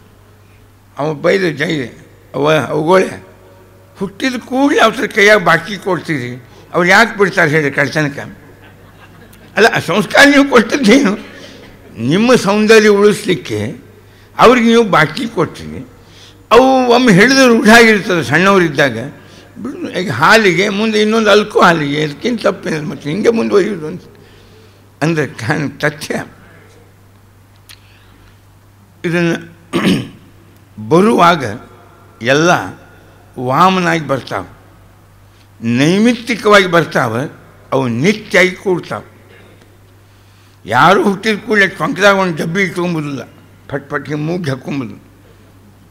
ನೋಡ್ತಾನೆ ಮೊದಲು, ಸಂಗಾತ್ ಸಂಜಾಯತೆ ಕಾಮ. ಯಾರೋ ಆ ಡಬ್ಬಿ ಬಡ್ದದ್ದು ಮುಗಿನ ಹಾಕ್ಕೊಂಡದ್ದು ನೋಡ್ತಾನೆ, ತನಗೂ ಬೇಕು ಅಂತ ಅನ್ನಿಸ್ತದೆ. ಆವಾಗ ಅವ್ರು ಬಂದಾಗೆಲ್ಲ ಇಸ್ಕೋತಾನೆ. ಮುಂದೆ ಪರ್ಮನೆಂಟ್ ಒಂದು ಚೀಟಿ ಮಾಡ್ತಾನೆ, ಒಂದು ಕಬ್ಬಿನ ಡಬ್ಬಿ ಮಾಡ್ಕೋತಾನೆ ಸೋವಿ. ಆಮೇಲೆ ಬೆಳ್ಳಿದು ಮಾಡಿಸ್ಕೊಂಡು ಬಿಡ್ತಾನೆ, ಪರ್ಮನೆಂಟ್ ಆಗಿಬಿಡ್ತಾರೆ. ಎಲ್ಲರೂ ಟೊಂಕದಾಗ ಬೆಳ್ಳಿ ಡಬ್ಬಿ ಇಟ್ಕೊಂಡು ಓಡಾಡ್ತಾರೆ. ಮಡಿಗೆ ಬರ್ಬೇಕಲ್ಲ ಅದು ನಾಶಿಪುಡಿ. ಅಂದರೆ ಇದು ಸುಮ್ಮ ಹಾಸ್ಯದ ಕಥೆ ಯಾಕೆ ಹೇಳಿದೆ ಅಂದರೆ, ಭಾಳ ತತ್ವ ಒಮ್ಗಿಲ್ ನಿಮ್ಗೆ ತ್ರಾಸ ಆಗಿತ್ತು ಅಂತ ಮಧ್ಯಾಹ್ನ ಜಾಮಿತಾ ದೋಷ ನಿರ್ಹರಣ ಅಂತ ಹೇಳಕ್ಕೆ ಎದಕ್ಕೆ ಹೇಳಿಕ್ಕೆ ಬಂದೆ. ವಾಮನಾಗಿ ಬರ್ತಾವೆ, ತ್ರಿವಿಕ್ರಮಾಗಿ ಬೆಳಿತಾವೆ. ಒಳ್ಳೆತನೂ ವಾಮನಾಗೇ ಬರ್ತದೆ, ಚಂದ ಇರ್ತದೆ, ಸಣ್ಣದಿರ್ತದೆ, ಅದು ಬೆಳೆದ ತ್ರಿವಿಕ್ರಮ ಆಗ್ತದೆ. ಕೆಟ್ಟದ್ದು ಹಾಗೆ, ಎಲ್ಲ ವ್ಯಸನಗಳು ಹಾಗೆ. ಆಗಾಗ ಬದುಕಿನೊಳಗೆ ಪ್ರವೇಶ ಮಾಡಿದ ಇವೆಲ್ಲ ದೋಷಗಳು, ವ್ಯಸನಗಳು, ದುಷ್ಟತನ, ನಮ್ಮ ಕೆಟ್ಟ ಪ್ರವೃತ್ತಿಗಳು ಅವು ವಾಮನಾಗೆ ಬರ್ತಾವೆ. ಅವೇ ನಮ್ಮ ಜೀವನದೊಳಗೆ ತ್ರಿವಿಕ್ರಮಾಗಿ ಬೆಳೆದು ನಿಂದಿರ್ತಾವೆ. ಅದರ ಒಂದು ಒಳ್ಳೆಯದು ದೈವಭಕ್ತಿ, ದೈವಿ ಗುಣ, ದೈವಿ ಸಂಪತ್ತು ನಮ್ಮ ಬದುಕಿನಾಗ ಬರಲಿಕ್ಕೆ ಹತ್ತು ಅಂದರೆ ತಕ್ಷಣ ನಮ್ಮ ಗುರುಗಳು ಬಂದು ವಿರೋಧ ಮಾಡ್ತಾರೆ. ಅವ್ರು ಯಾರು ಅಂದರೆ ಮನಸ್ಸು ಅಲ್ಲ, ಯಾರು? ಶುಕ್ರಾಚಾರ್ಯರು. ಅದು ಮತ್ತು ಶುಕ್ರವಾರಕ್ಕೆ ಒಡೆಯ ಯಾರು? ಶುಕ್ರಾಚಾರ್ಯರು. ಶುಕ್ರವಾರ ಭಾಗ್ಯದ ಲಕ್ಷ್ಮೀವರ್ಮ, ಸಂಪತ್ತಿಗೆ ಒಡೆಯ ಶುಕ್ರ, ಮನಸ್ಸಿನ ಒಡೆಯ ಶುಕ್ರ. ಅದಕ್ಕೆ ಶುಕ್ರ ಅಷ್ಟಿದ್ರೆ ಕೆಲವು ಜನ ಮದುವೆ ಮಾಡುವುದಿಲ್ಲ, ಕೆಲವು ಮನಸ್ಸಿಗೆ ಅವನೇ ಒಡೆಯ. ದೈತ್ಯರ ಗುರು ಶುಕ್ರಾಚಾರ್ಯರು, ನಾಸ್ತಿಕತೆಗೆ ಪ್ರೇರಕ ಶುಕ್ರಾಚಾರ್ಯರು, ಶುಕ್ರವಾರಕ್ಕೆ ಅಧಿಪತಿ ಶುಕ್ರಾಚಾರ್ಯರು, ಶುಕ್ರ ಗ್ರಹಕ್ಕೆ ಅಧಿಪತಿ ಶುಕ್ರಾಚಾರ್ಯರು. ಆ ಶುಕ್ರಾಚಾರ್ಯ ಅಂತಾರೆ, ಕೊಡಬೇಡ ಇವಾಗೇನೂ ಕೊಡಬೇಡ, ಈ ದೇವರು ಈ ಧರ್ಮ ಇವಕ್ಕೆ ಆಸ್ಪದ ಕೊಡಬೇಡ ಬದುಕಿನಾಗ. ನೀವು ಕೊಟ್ಟು ನಮ್ಮ ಮೂಲಭೂತ ದೈತ್ಯ ಗುಣ ಬರುವುದಿಲ್ಲ. ಅದಕ್ಕೆ ನಾ ದೈತ್ಯರ ಗುರು, ನಿನ್ನಲ್ಲಿ ನಮ್ಮ ಗುಣ ಬರಬೇಕಾದ್ರೆ ಆ ವಾಮನಿಗೆ ಏನೂ ಕೊಡಬೇಡ, ನೀನು ಏನೇನೂ ಕೊಡಬೇಡ ವಾಮನಿಗೆ. ಶುಕ್ರಾಚಾರ್ಯ ವಿರೋಧ ಅಂದರು ಒಂದೇ, ಮನಸ್ಸಿನ ವಿರೋಧ ಅಂದರು ಒಂದೇ. ಮನಸ್ಸು ಏನು ಮಾಡ್ತೀವಿ ಸುಮ್ಕೊಂಡು? ಯಾರು ಜಗತ್ತಿನಾಗ ಪ್ರಾಮಾಣಿಕಿದ್ದು ಏನು ದೊಡ್ಡ ಪದ್ಮಶ್ರೀ ಪಡೆದದ್ದು ಅಷ್ಟಾಗಿದೆ. ಸುಮ್ಮನೆ ತಗೋ, ಏನು ಬರ್ತದೆ ತಗೋ, ನೀನಾಗೆ ಭಾಳ ಬೇಡಬೇಡ.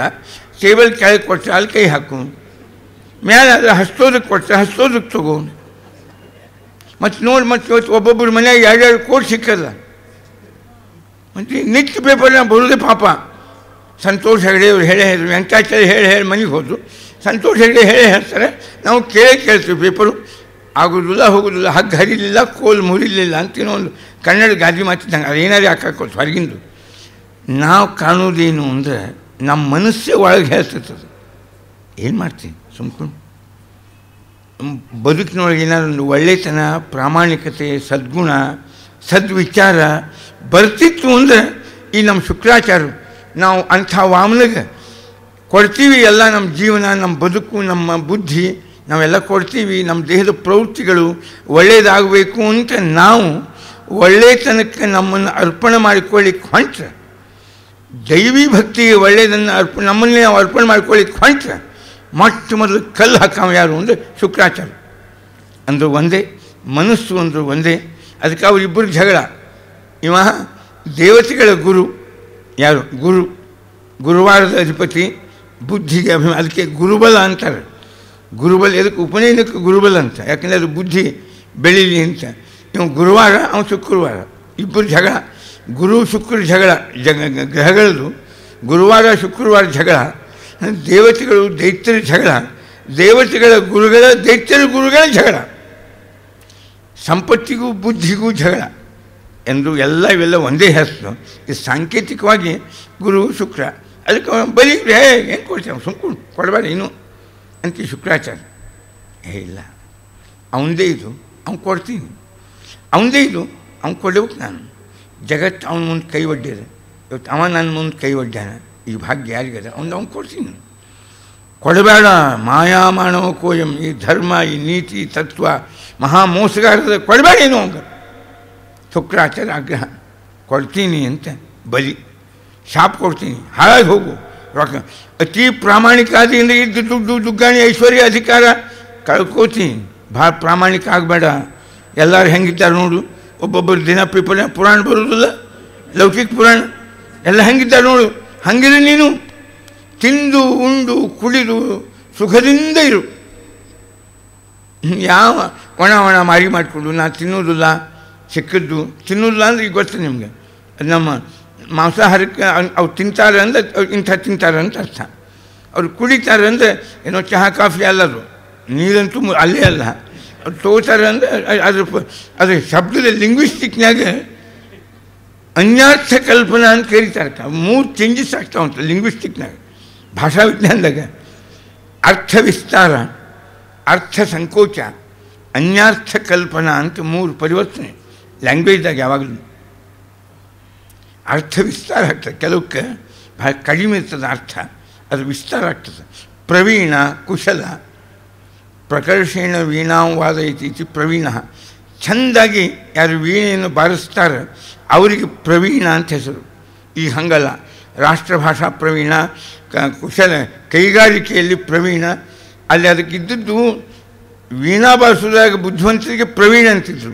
ಈಗ ಹಂಗಲ್ಲ, ಒಟ್ಟು ಶಾಣ್ಯಾತನ ಅಂತ ಜನರಲ್ ಅರ್ಥ ಬಂತು ಅದಕ್ಕೆ. ಇದು ಅರ್ಥ ವಿಸ್ತಾರ ಆಯ್ತು.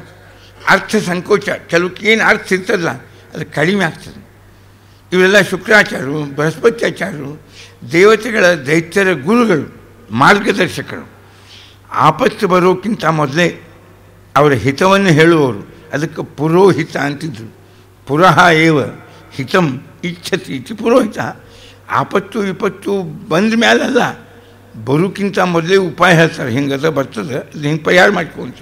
ಅವಂಗೆ ಪುರೋಹಿತ ಅಂತನ್ನುವ ಶಬ್ದ ಪ್ರಯೋಗ ಮಾಡ್ತಿದ್ರು. ಇದು ಹಂಗಲ್ಲ, ಯಾವಾಗಲೂ ಒಂದು ಸತ್ಜ್ಞಾನೋ ಏನೋ ಸಾಧಕ್ಕೆ ಮಾತ್ರ ಉಪಯೋಗ ಬೀಳುವ ಒಂದು ಆಸಾಮಿ ಅಂತ ಹಾಕುತ್ತದೆ. ಅದು ಅರ್ಥ ಸಂಕೋಚ ಅದಕ್ಕೆ. ಮಾರ್ಗದರ್ಶಕ ಹೋಗಿ ನಾವು ಇನ್ಯಾವುದೋ ಒಂದು ಆಸನ. ಅನ್ಯಾರ್ಥ ಕಲ್ಪನಾ, ನಮ್ಮ ಪಂಪ ರನ್ನ ಅವರ ಕಾವ್ಯದೊಳಗೆ ಅಮ್ಮ ಎಂಬ ಶಬ್ದ ತಂದೆ ಎಂಬ ಅರ್ಥದೊಳಗೆ ಅದ. ನಾವು ಇವತ್ತು ಅದನ್ನು ಹೆಣ್ಮಕ್ಕಳು ತಾಯಿ ಅಂತ ಅರ್ಥ ಬಂತು. ಆಮೇಲೆ ಎಲ್ಲ ಹೆಣ್ಮಕ್ಕಳಿಗೂ ಅಮ್ಮ ಅಂತಂದ್ರಿ. ಈಗ ಅದು ಇನ್ನೂ ನಮ್ಮ ಉತ್ತರ ಕರ್ನಾಟಕಕ್ಕೆ ಹೋದ ವಿಧವಾ ಸ್ತ್ರೀ ಅಂತ ಮಾತ್ರ ಅದು ಅರ್ಥ. ಅವು ಅನ್ಯಾರ್ಥಕ್ಕೆ ಇದ್ದ ಅರ್ಥ ಹೋಗೋದು, ಇನ್ನೊಂದು ಯಾವುದೋ ಒಂದು ಅಪಧಾರ್ಥ ಬಂದು ಕೂಡೋದು. ಈ ಲ್ಯಾಂಗ್ವೇಜ್ ನೋಡಿ ಪರಿವರ್ತನೆ ಆಗ್ತಿತ್ತು ಅವ್ನು ಹಿಂಗೆಲ್ಲ. ಹಂಗೆ ಬಲಿ ಶುಕ್ರ ಅಂತಾನೆ, ಕೊಡಬೇಡ ಅವ್ನಿಗೆ, ಇನ್ನೂ ಕೊಡಬೇಡ, ಇವ ಮಾಯಾ ಮಾನವಕ, ಇವ ಮೋಸಗಾರ, ದೇವರು ಧರ್ಮಕ್ಕೆ ಏನು ಕೊಡಬೇಡ, ಬದುಕಿನಾಗ ಒಳ್ಳೆಯತನಕ್ಕೆ ಅವಕಾಶವನ್ನು ನೀಡಬೇಡ. ಅದು ಬಂತು ಬದುಕಿನಾಗ ನಿನ್ನ ಸಂಪತ್ತು ಹೋಗ್ತದೆ. ಸಂಪತ್ತು ಬೇಕು, ಒಳ್ಳೆಯತನಕ್ಕೆ ಅವಕಾಶ ಕೊಡಬೇಡ್ರಿ. ಒಳ್ಳೆಯತನ ಬೇಕು, ಸಂಪತ್ತಿನ ಅಪೇಕ್ಷೆಯನ್ನು ಪಡಬೇಡ್ರಿ. ನಿಮ್ಮಲ್ಲಿ ಅದಕ್ಕೆ ನಿಮ್ಮ ಸಂಪತ್ತಿನ ಅಪೇಕ್ಷೆ ಆದ ಒಳ್ಳೆಯತನವನ್ನು ಹೊರಗೆ ಹಾಕ್ರಿ. ವಾಮನನ್ನು ಹೊರಗೆ ಹಾಕು, ಬಂದು ವಾಮನನ್ನು. ಇಲ್ಲ, ಒಳ್ಳೆತನನೇ ಬೇಕು ನನಗೆ, ಆಡಿದ ಮಾತಿಗೆ ಅನುಗುಣವಾಗಿ ನಡಿಬೇಕಾಗಿದೆ. ಹಂಗಾರೆ ಅಷ್ಟು ಹಣ ವಸ್ತು ಸಂಪತ್ತು ಎಲ್ಲ ಕಳ್ಕೋತಿ. ಆಡಿದ ಮಾತಿಗೆ ಅನುಗುಣವಾಗಿ ನಡೆದ್ರೆ, ಪ್ರಾಮಾಣಿಕತೆ ಇದ್ದರೆ ಸಂಪತ್ತು ಇರುವುದಿಲ್ಲ, ಸಂಪತ್ತು ಇದ್ದರೆ ಪ್ರಾಮಾಣಿಕತೆ ಇರುವುದಿಲ್ಲ. ನನಗೆ ಯಾವ್ದು ಬೇಕು? ಶುಕ್ರಾಚಾರ್ಯರು ಬಲಿ ಅಂದ, ಪ್ರಾಮಾಣಿಕತೆ ಸಾಕು, ಸಂಪತ್ತು ಬೇಡ ಅಂದ. ಸರಿ, ಶಾಪ್ ಕೊಟ್ಟು ಹೋಯ್ತು ಅಂತ ಕಸಿಯೋದು. ಅಂದರೆ ನಾವು ಹಾಗೆ ಜೀವನದಾಗ ನಮ್ಮ ಪ್ರಾಮಾಣಿಕತೆ ಇದ್ದರೆ, ಸತ್ಯನಿಷ್ಠ ಇದ್ದರೆ, ರುಜುಜೀವನ ಇದ್ದರೆ ಸಂಪತ್ತು ಅಧಿಕಾರ ಐಶ್ವರ್ಯ ಕಳ್ಕೋತೀವಿ. ಸಂಪತ್ತು ಐಶ್ವರ್ಯ ಅಧಿಕಾರ ಉಳಿಸ್ಕೋಬೇಕಾಗಿದ್ದರೆ ಅಪ್ರಾಮಾಣಿಕತೆ ಬೇಕಾಗ್ತದೆ. ಅದಕ್ಕೆ ದೇವರು ಬೇಡ, ದೇವ್ ಸಾಕು ಅಂತಾರೆ. ಅದನ್ನು ಭಾಳ ಚಂದದ ತಡೆದ ಮನಸ್ಸು ತಡೀತದೆ. ಅದನ್ನು ನಾವು ತಡಿಬೇಕು. ಬುದ್ಧಿಯಿಂದ, ವಿವೇಕದಿಂದ, ತಿಳುವಳಿಕೆಯಿಂದ, ದೈವಿ ನಿಷ್ಠೆಯಿಂದ, ದೇವರ ಭಗವತ್ ಪ್ರಜ್ಞೆ ಸರ್ವತ್ರದಲ್ಲಿ ಇದ್ದಾನನ್ನುವ ಪ್ರಜ್ಞೆಯಿಂದ ನಮ್ಮಿಂದ ಆಗುವ ಅನ್ಯಾಯಗಳನ್ನು ನಾವು ತಡಿಬೇಕು. ಇದು ಭಾಳ ಚಂದ ಸಂಕೇತ. ಬಲಿ ಏನು ಕೊಟ್ಟ ವಾಮನಿಗೆ, ಅದು ಬೇಕಾಗಿದ್ದು ನನಗೆ ಹೇಳಿಕ್ಕೆ ಬಂದದ್ದು ಅಲ್ಲೇ. ಬಲಿ ಏನು ಕೊಟ್ಟ? ಅವನಿಗೆ 3 ಪಾದ ಭೂಮಿಯನ್ನು ಕೊಟ್ಟ. ಮೊದಲೇ ಪಾದ ಅಂದರೆ ಏನು? ಪೃಥ್ವಿ ಕೊಟ್ಟ. 2ನೇ ಪಾದ ಅಂತರಿಕ್ಷ. ಮೊದಲೇ ಪಾದ ಪೃಥ್ವಿ ಅಂದರೆ ಇಷ್ಟೇ, ದೇವರನ್ನು, ಜಗತ್ತಿನಲ್ಲಿ ಇರುವ ವಸ್ತುಗಳೇ 2, ಒಂದು ಕಣ್ಣಿಗೆ ಕಾಣುವ, ಇನ್ನೊಂದು ಕಣ್ಣಿಗೆ ಕಾಣದೇ ಇರುವ. ಕಣ್ಣಿಗೆ ಕಾಣುವ ವಸ್ತುಗಳಲ್ಲೆಲ್ಲ ದೇವರನ್ನು ಕಾಣಬೇಕು. ಕಂಡಲ್ಲಿ ವಿಶ್ವರೂಪ ಕಾಂಬರು, ರಂಗ ನಿನ್ನ ಕೊಂಡಾಡುವ ಮಂಗಳಾತ್ಮರು, ಜಗನ್ನಾಥದಾಸರು ಹೇಳಿದ ಮಾತು. ಕಂಡದ್ದೆಲ್ಲ ಕಮಲನಾಭನ ಮೂರ್ತಿ. ಇವೆಲ್ಲ ದೇವ್ರ ಪ್ರತಿಮಾ, ಇವು ಚಲ ಪ್ರತಿಮಾ. ಅವೇನು ಮೂರ್ತಿಯವ ಅದು ಅಚಲ ಪ್ರತಿಮಾ. ಇದು ಚಲ ಪ್ರತಿಮಾ, ಇದು ಮೊದಲನೇ ನಂಬರು. ಅದು ಕಲ್ಲು, ಹಿತ್ತಾಳೆ, ಬೆಳ್ಳಿ, ಬಂಗಾರ, ಚಿತ್ರ, ಅದು ಅಚಲ ಪ್ರತಿಮಾ. ಅದು ನಂಬರ್ 2, ಅದು ಸೆಕೆಂಡ್ರಿ. ಭಾಗವತದ ಮಾತಿದು. ಭಾಗವತ ಒಮ್ಮೆ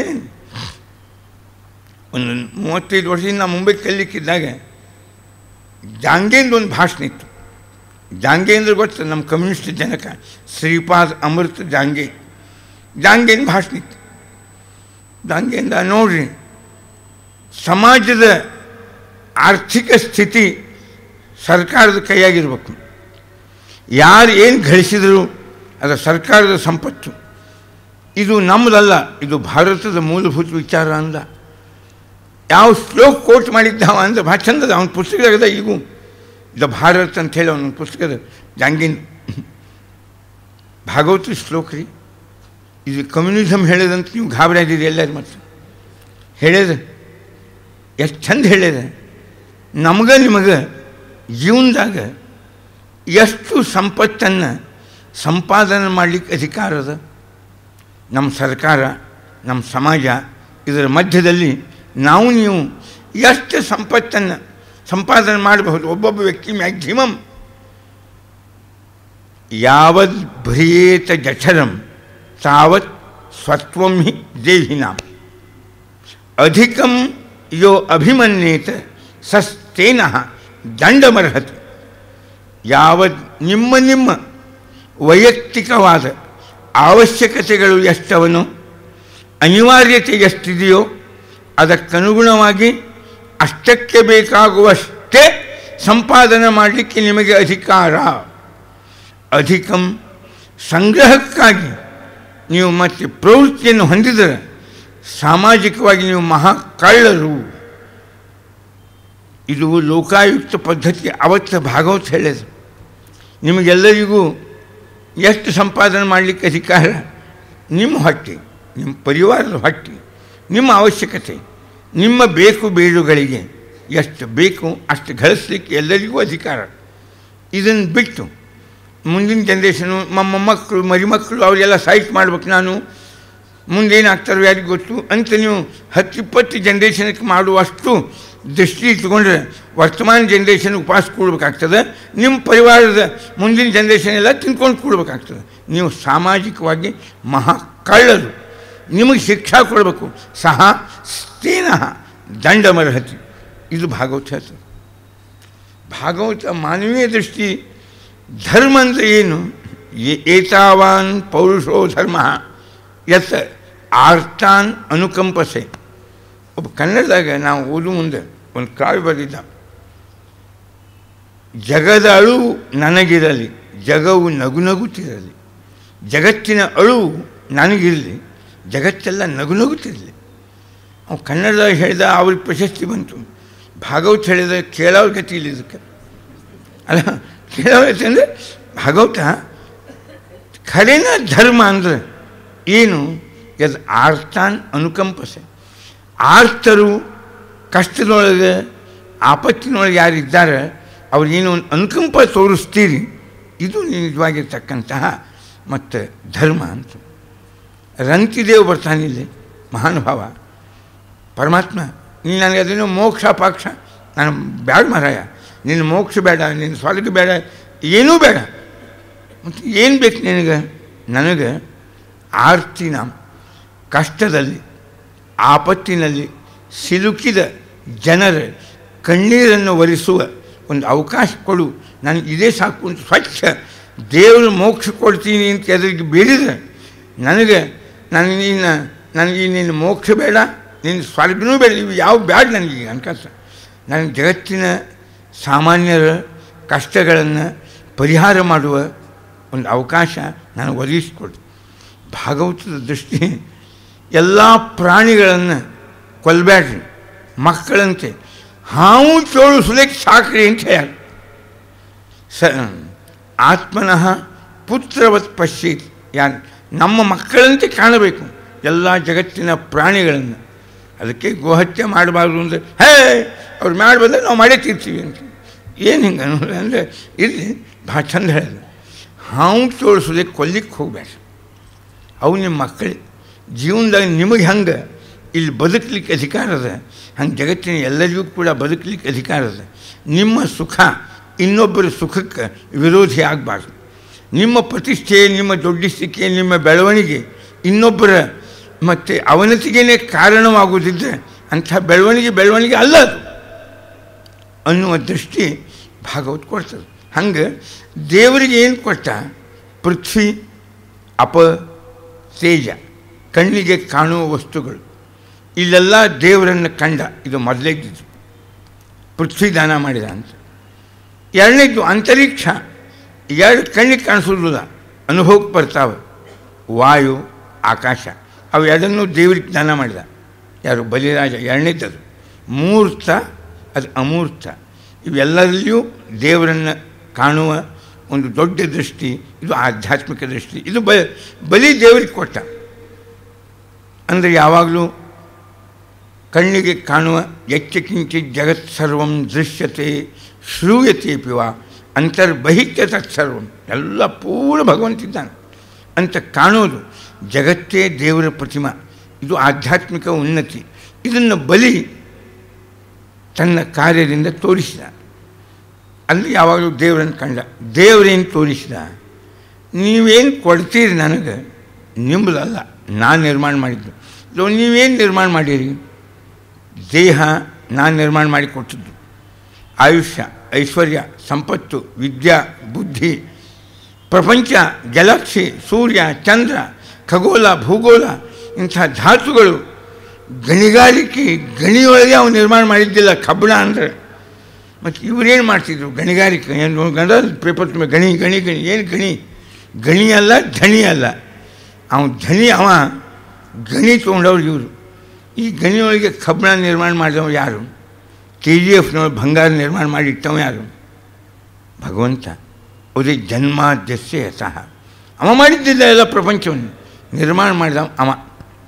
ಆದ್ದರಿಂದ ದೇವ್ರು ಹೇಳ್ದ, ನೀವೇನು ನನಗೊಂದು ಹೂ ತಲೆ ಮೇಲೆ ಹಾಕಿದ್ರೆ ಭಾಳ ದೊಡ್ಡ ಉಪಕಾರ ಮಾಡಿದವ್ರ ರೀತಿ ಕೂತೀರಿ, ಎಲ್ಲ ಮಾಡಿದವ್ ನಾನು, ನಿಮ್ಮದೇನು ಅಲ್ಲಪ್ಪ ಮರಾಯ ಅಂತ ಇಡೀ ಪೃಥ್ವಿ ತನ್ನ ಕಾಲ ಕೆಳಗೆ ಇಟ್ಟು ತೋರಿಸಿದ.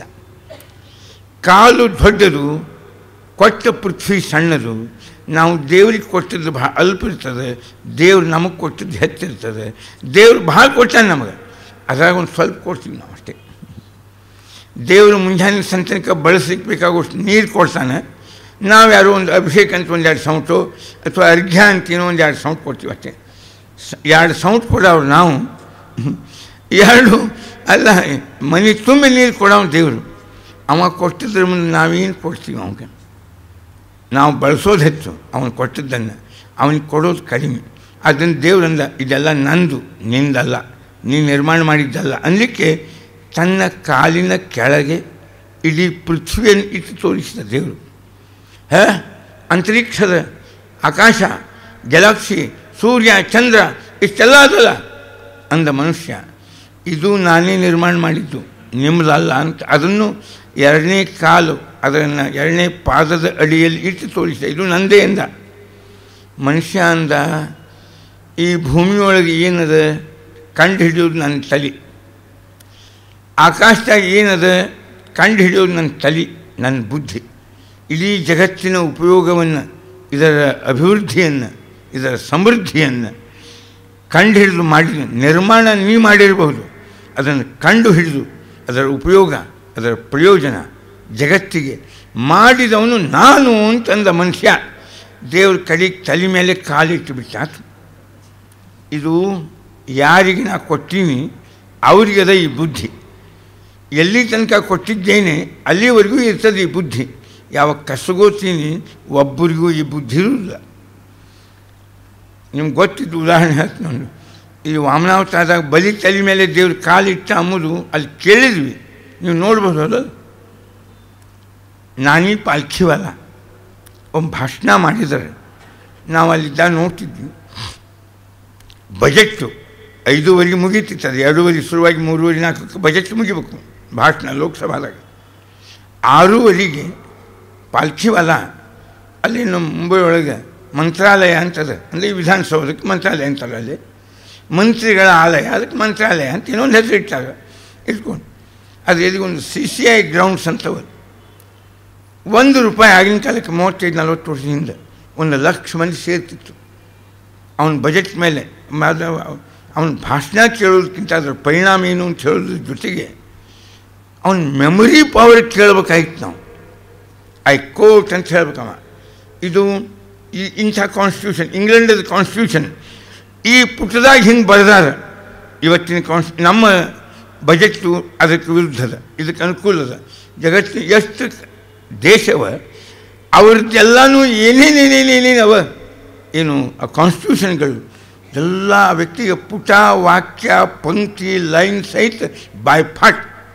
ಅದು ಏನು ಮೆಮೊರಿ ಪವರ್ ಅವ ಮಾತಾಡಕತ್ತ ಅಂದರೆ ಪಾಲ್ಖಿವಾಲ ಜಗತ್ತು ಬೆಕ್ಕಸ ಅವನ ಯುಕ್ತಿವಾದ, ಮೆಮೊರಿ ಪವರು, ಅವನ ಜಗತ್ತಿನ ಎಲ್ಲೆಲ್ಲಿ ಏನು ಜಡ್ಜ್ಮೆಂಟ್ ಅವ, ವಿಲಕ್ಷಣ ಬುದ್ಧಿಶಕ್ತಿ.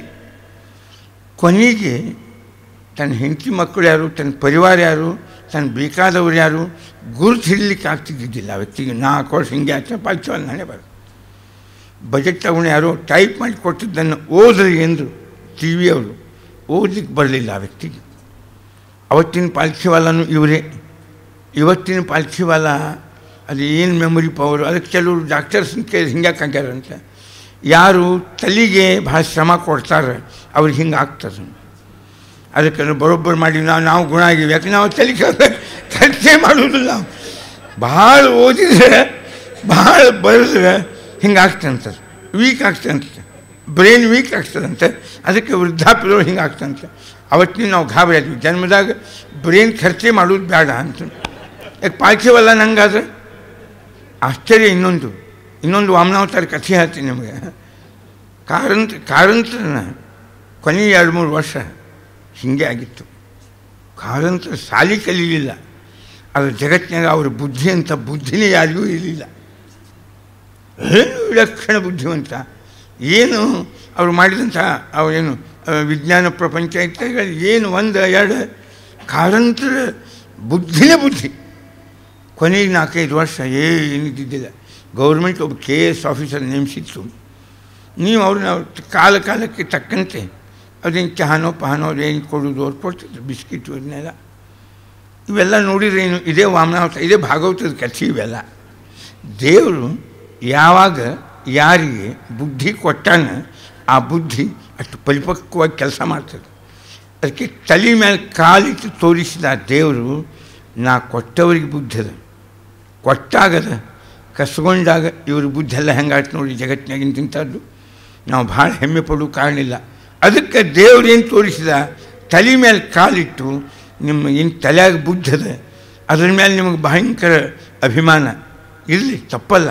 ಅದನ್ನು ನಾ ಕೊಟ್ಟಿನಿ ಅಂತ ಸಂಬಂಧಿಸಿ ತಗೊಳ್ರಿ, ಮುಗಿದು ಹೋಗ್ತಷ್ಟೇ. ನಿಮ್ಮ ಅಭಿಮಾನ ಪಡ್ಲಿಕ್ಕೆ ನಾನು ಬೇಡ ಅನ್ನೋದಿಲ್ಲ. ನೀವು ಬೇಕಾದ್ರೆ ಪದ್ಮಶ್ರೀ ತೊಗೊಳ್ರಿ, ಪದ್ಮವಿಭೂಷಣ್ ತೊಗೊಳ್ರಿ, ನಿಮ್ಗೆ ಏನು ಬೇಕಾದ್ರೆ ತೊಗೊಳ್ರಿ, ನಿಮ್ಮ ಬುದ್ಧಿಗೆ ಕೊಳ್ಳೋರು ಅವರು. ಅದೇ ಒಂದು ವ್ಯತ್ಯಾಸ ಆಗ್ತಾವೆ, ಅದೇ ವಶೀಲಿಂದ ಅದೇನು ದೊಡ್ಡ ಮಹತ್ವದಲ್ಲ. ಆದರೆ ನಿಮ್ಮ ಬುದ್ಧಿಗೆ ನಾನು ಕೊಡ್ತೀನಿ, ಬುದ್ಧಿಗೆ ಕೊಟ್ಟವು ನಾನು ಅಂತ ತಿಳ್ಕೊಂಡು ಬಿಡಲ್ಲ. ಧರ್ಮ ಅಂದರೆ ದೇವರು ಅಂದರೆ, ಸಾಧನ ಅಂದರೆ, ಉಪಾಸನ ಅಂದರೆ ಅದೇನು ಬೇರೆದಲ್ಲ. ಇಡೀ ಪ್ರಪಂಚ ದೇವರಿಗೆ ಸಂಬಂಧಪಟ್ಟಿದ್ದು ಅಂತ ಮಾಡಿಕೊಂಡ್ರೆ ಅದು ಸಾಧನ, ಅದು ನಮಗೆ ಸಂಬಂಧಪಟ್ಟಿದ್ದು ಅಂತ ಮಾಡಿದುಕೊಂಡ್ರೆ ಅದು ಸಂಸಾರ. ಇದು ಸೂಕ್ಷ್ಮ ಭಾಗವತ ಒಂದು ದೊಡ್ಡದಾಗಿದ್ದ ಪರಿಕಲ್ಪನೆಯನ್ನು ಕೊಡ್ತದೆ. ಜನ್ಮಾದ್ಯಸ್ಯತಃ ಅರಳಿದ ಅಲ್ಲೇನೋ ಕಾಶ್ಮೀರಕ್ಕೆ ಹೋದ್ರಿ, ಒಳ್ಳೆ ಕೇಸರಿಯ ತೋಟವನ್ನು ನೋಡಿದ್ರಿ. ಆ ಕೇಸರಿಯ ತೋಟವನ್ನು ನೋಡಿದಾಗ ನಿಮಗನಿಸ್ತು, ಅದರ ಸೌಂದರ್ಯವನ್ನು ಗಮನಿಸಿದ್ರಿ. ಕೇಸರಿಯ ತೋಟವನ್ನು ಏನು ಚೆನ್ನಾಗಿದೆಯಲ್ಲ ಕೇಸರಿಯ ತೋಟ ಅಂತ ಇಷ್ಟೇ ಅಂದ್ರಿ ಅಂದರೆ ಇದು ಅನುಭವ. ಆದರೆ ಇದೇ ಯೋಗ ಯಾವಾಗ ಆಗ್ತದೆ, ದೇವ್ರು ಏನು ಅದ್ಭುತ ನಿರ್ಮಾಣ ಮಾಡ್ಯಾನಲ್ಲ ಅಂದ್ರಿ ಅಂದ್ರೆ ಅದೇ ಈ ಅನುಭವ. ಇದು ಒಂದು ರೀತಿಯಾಗಿರ್ತಕ್ಕ ಜೀವನದ ಒಂದು ಯೋಗ ಆಗ್ತದೆ, ಇದೇ ಒಂದು ಸಾಧನ ಆಗ್ತದೆ. ಲತಾ ಮಂಗೇಶ್ಕರು ಅಥವಾ ಭೀಮಸೇನ್ ಜೋಶಿ ಹಾಡು ಕೇಳಿದ್ವಿ, ಏನು ದೇವರು ಗಾಡ್ ಗಿಫ್ಟ್ ಅಂತ ಬೇಕಾದ್ರೆ ಇಂಗ್ಲೀಷ್ನಾಗ ಅಂದ್ರಿ ಅಂತೂ ದೇವ್ರೇನು ಕಾಣಿಸಿ ಕೊಡ್ತಾನಲ್ಲ. ಅವ್ರು 7-8 ಮಂದಿ ಅಂಥ ಮಂದಿ ಇದ್ದರು, ಪಾಕಿಯಾಗಿ ಯಾರಿಗೂ ಹಾಡ್ಲಿಕ್ಕೆ ಕೊಡಲಿಲ್ಲ. ಭೀಮಸೇನ್ ಜೋಶಿಗೆ ಒಬ್ಬರೇ ಕೊಡ್ತಲ್ಲ, ಏನು ಕಂಠ ದೇವರು ಅಂತ. ಆ ಕಂಠ, ಅದರ ಐಶ್ವರ್ಯ, ಅದರ ವೈಭವ ದೇವ್ರ ಜೋಡಿ ಸಂಬಂಧಪಟ್ಟದ್ದನ್ನಾಗಿ ಮಾಡಿದರೆ ಇದು ಸಾಧನ. ಹಂಗೆ ಸಂಸಾರ ಹೆಂಗೆ ಸಾಧನ ಆಗ್ತದೆ ಇದು ಭಾಗವತ ಕಲಿಸ್ತದೆ.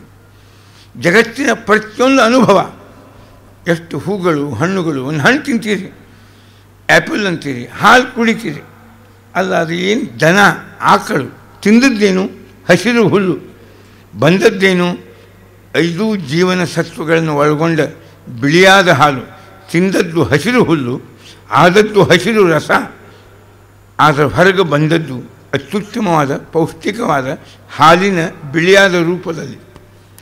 ಏನು ದೇವ್ರು ನಿರ್ಮಾಣ ಮಾಡ್ಯಲ್ಲ, ಯಾಕೆ ಮತ್ತು ಇನ್ಯಾರು ಮಾಡ್ಯಾರ? ಹಂಗಾರೆ ನೀವು ಮಾಡಿ ಮನ್ಯಾಗ ಅದು ಇಷ್ಟು ಪೋಸ್ಟ್ ಮಾರ್ಟಮ್ ಮಾಡಿರಿ, ಅವತ್ತಿನ ಇವತ್ತಿನ ತನಕ ಇಷ್ಟು ಆಕಳ ಎಮ್ಮೆ ಅವುಗಳನ್ನೆಲ್ಲ ಕೊಯ್ದು ಆ ಪ್ರಕ್ರಿಯೆ, ಹುಲ್ಲು ಬಂತು ಹಲ್ಲಿನಲ್ಲಿ, ಹಲ್ಲು ನುರಿಸಿತು ಹುಲ್ಲನ್ನು, ರಸವಾಯಿತು ಹಸಿರಾಗಿ, ಹೋಯಿತು ಮುಂದೆ ಇಲ್ಲಿ ಬಂತು, ಎಲ್ಲಿ ಬಂದಾಗ ಹಸಿರು ರಸ ಬಿಳಿ ಹಾಲಾಯ್ತು ಒಂದು ಸ್ವಲ್ಪ ನೋಡಿಲ್ಲ ಏನು ಪೋಸ್ಟ್ ಮಾರ್ಟಮ್ದಿಂದ ಗೊತ್ತಾಗ್ತಂದ. ಅಂಥದ್ದೇ ಒಂದು ಪ್ರಕ್ರಿಯೆ ಪರಿವರ್ತನೆ, ಅದ್ರೊಳಗೆ ಏನು ಸೇರಬೇಕು, ಸೇರಿಸಿದ ಹೊರಗೆ ಹುಲ್ಲಿನಿಂದ ಹಾಲು ನಿರ್ಮಾಣ ಮಾಡುವ ವಿಧಾನ ಅನುಸರಿಸಬಹುದು. ಜಗತ್ತಿಗೆ ಇನ್ನೂ ಗೊತ್ತೇ ಆಗಿಲ್ಲ, ಪಾಪ ಇನ್ನೂ ಗೊತ್ತೇ ಇಲ್ಲ. ಯಾಕಂದರೆ ಇದಕ್ಕೆ ಏನು ದೇವರು ನಿರ್ಮಾಣ ಮಾಡ್ಯಾನ, ಹಾಲು ಹಣ್ಣು ಹಂಪಲ ಖಾರ. ಏನು ಖಾರ ಯಾರು ಮಾಡ್ಯಾರ? ಜನ್ಮಾದ್ಯಸ್ಯ ಯತಃ.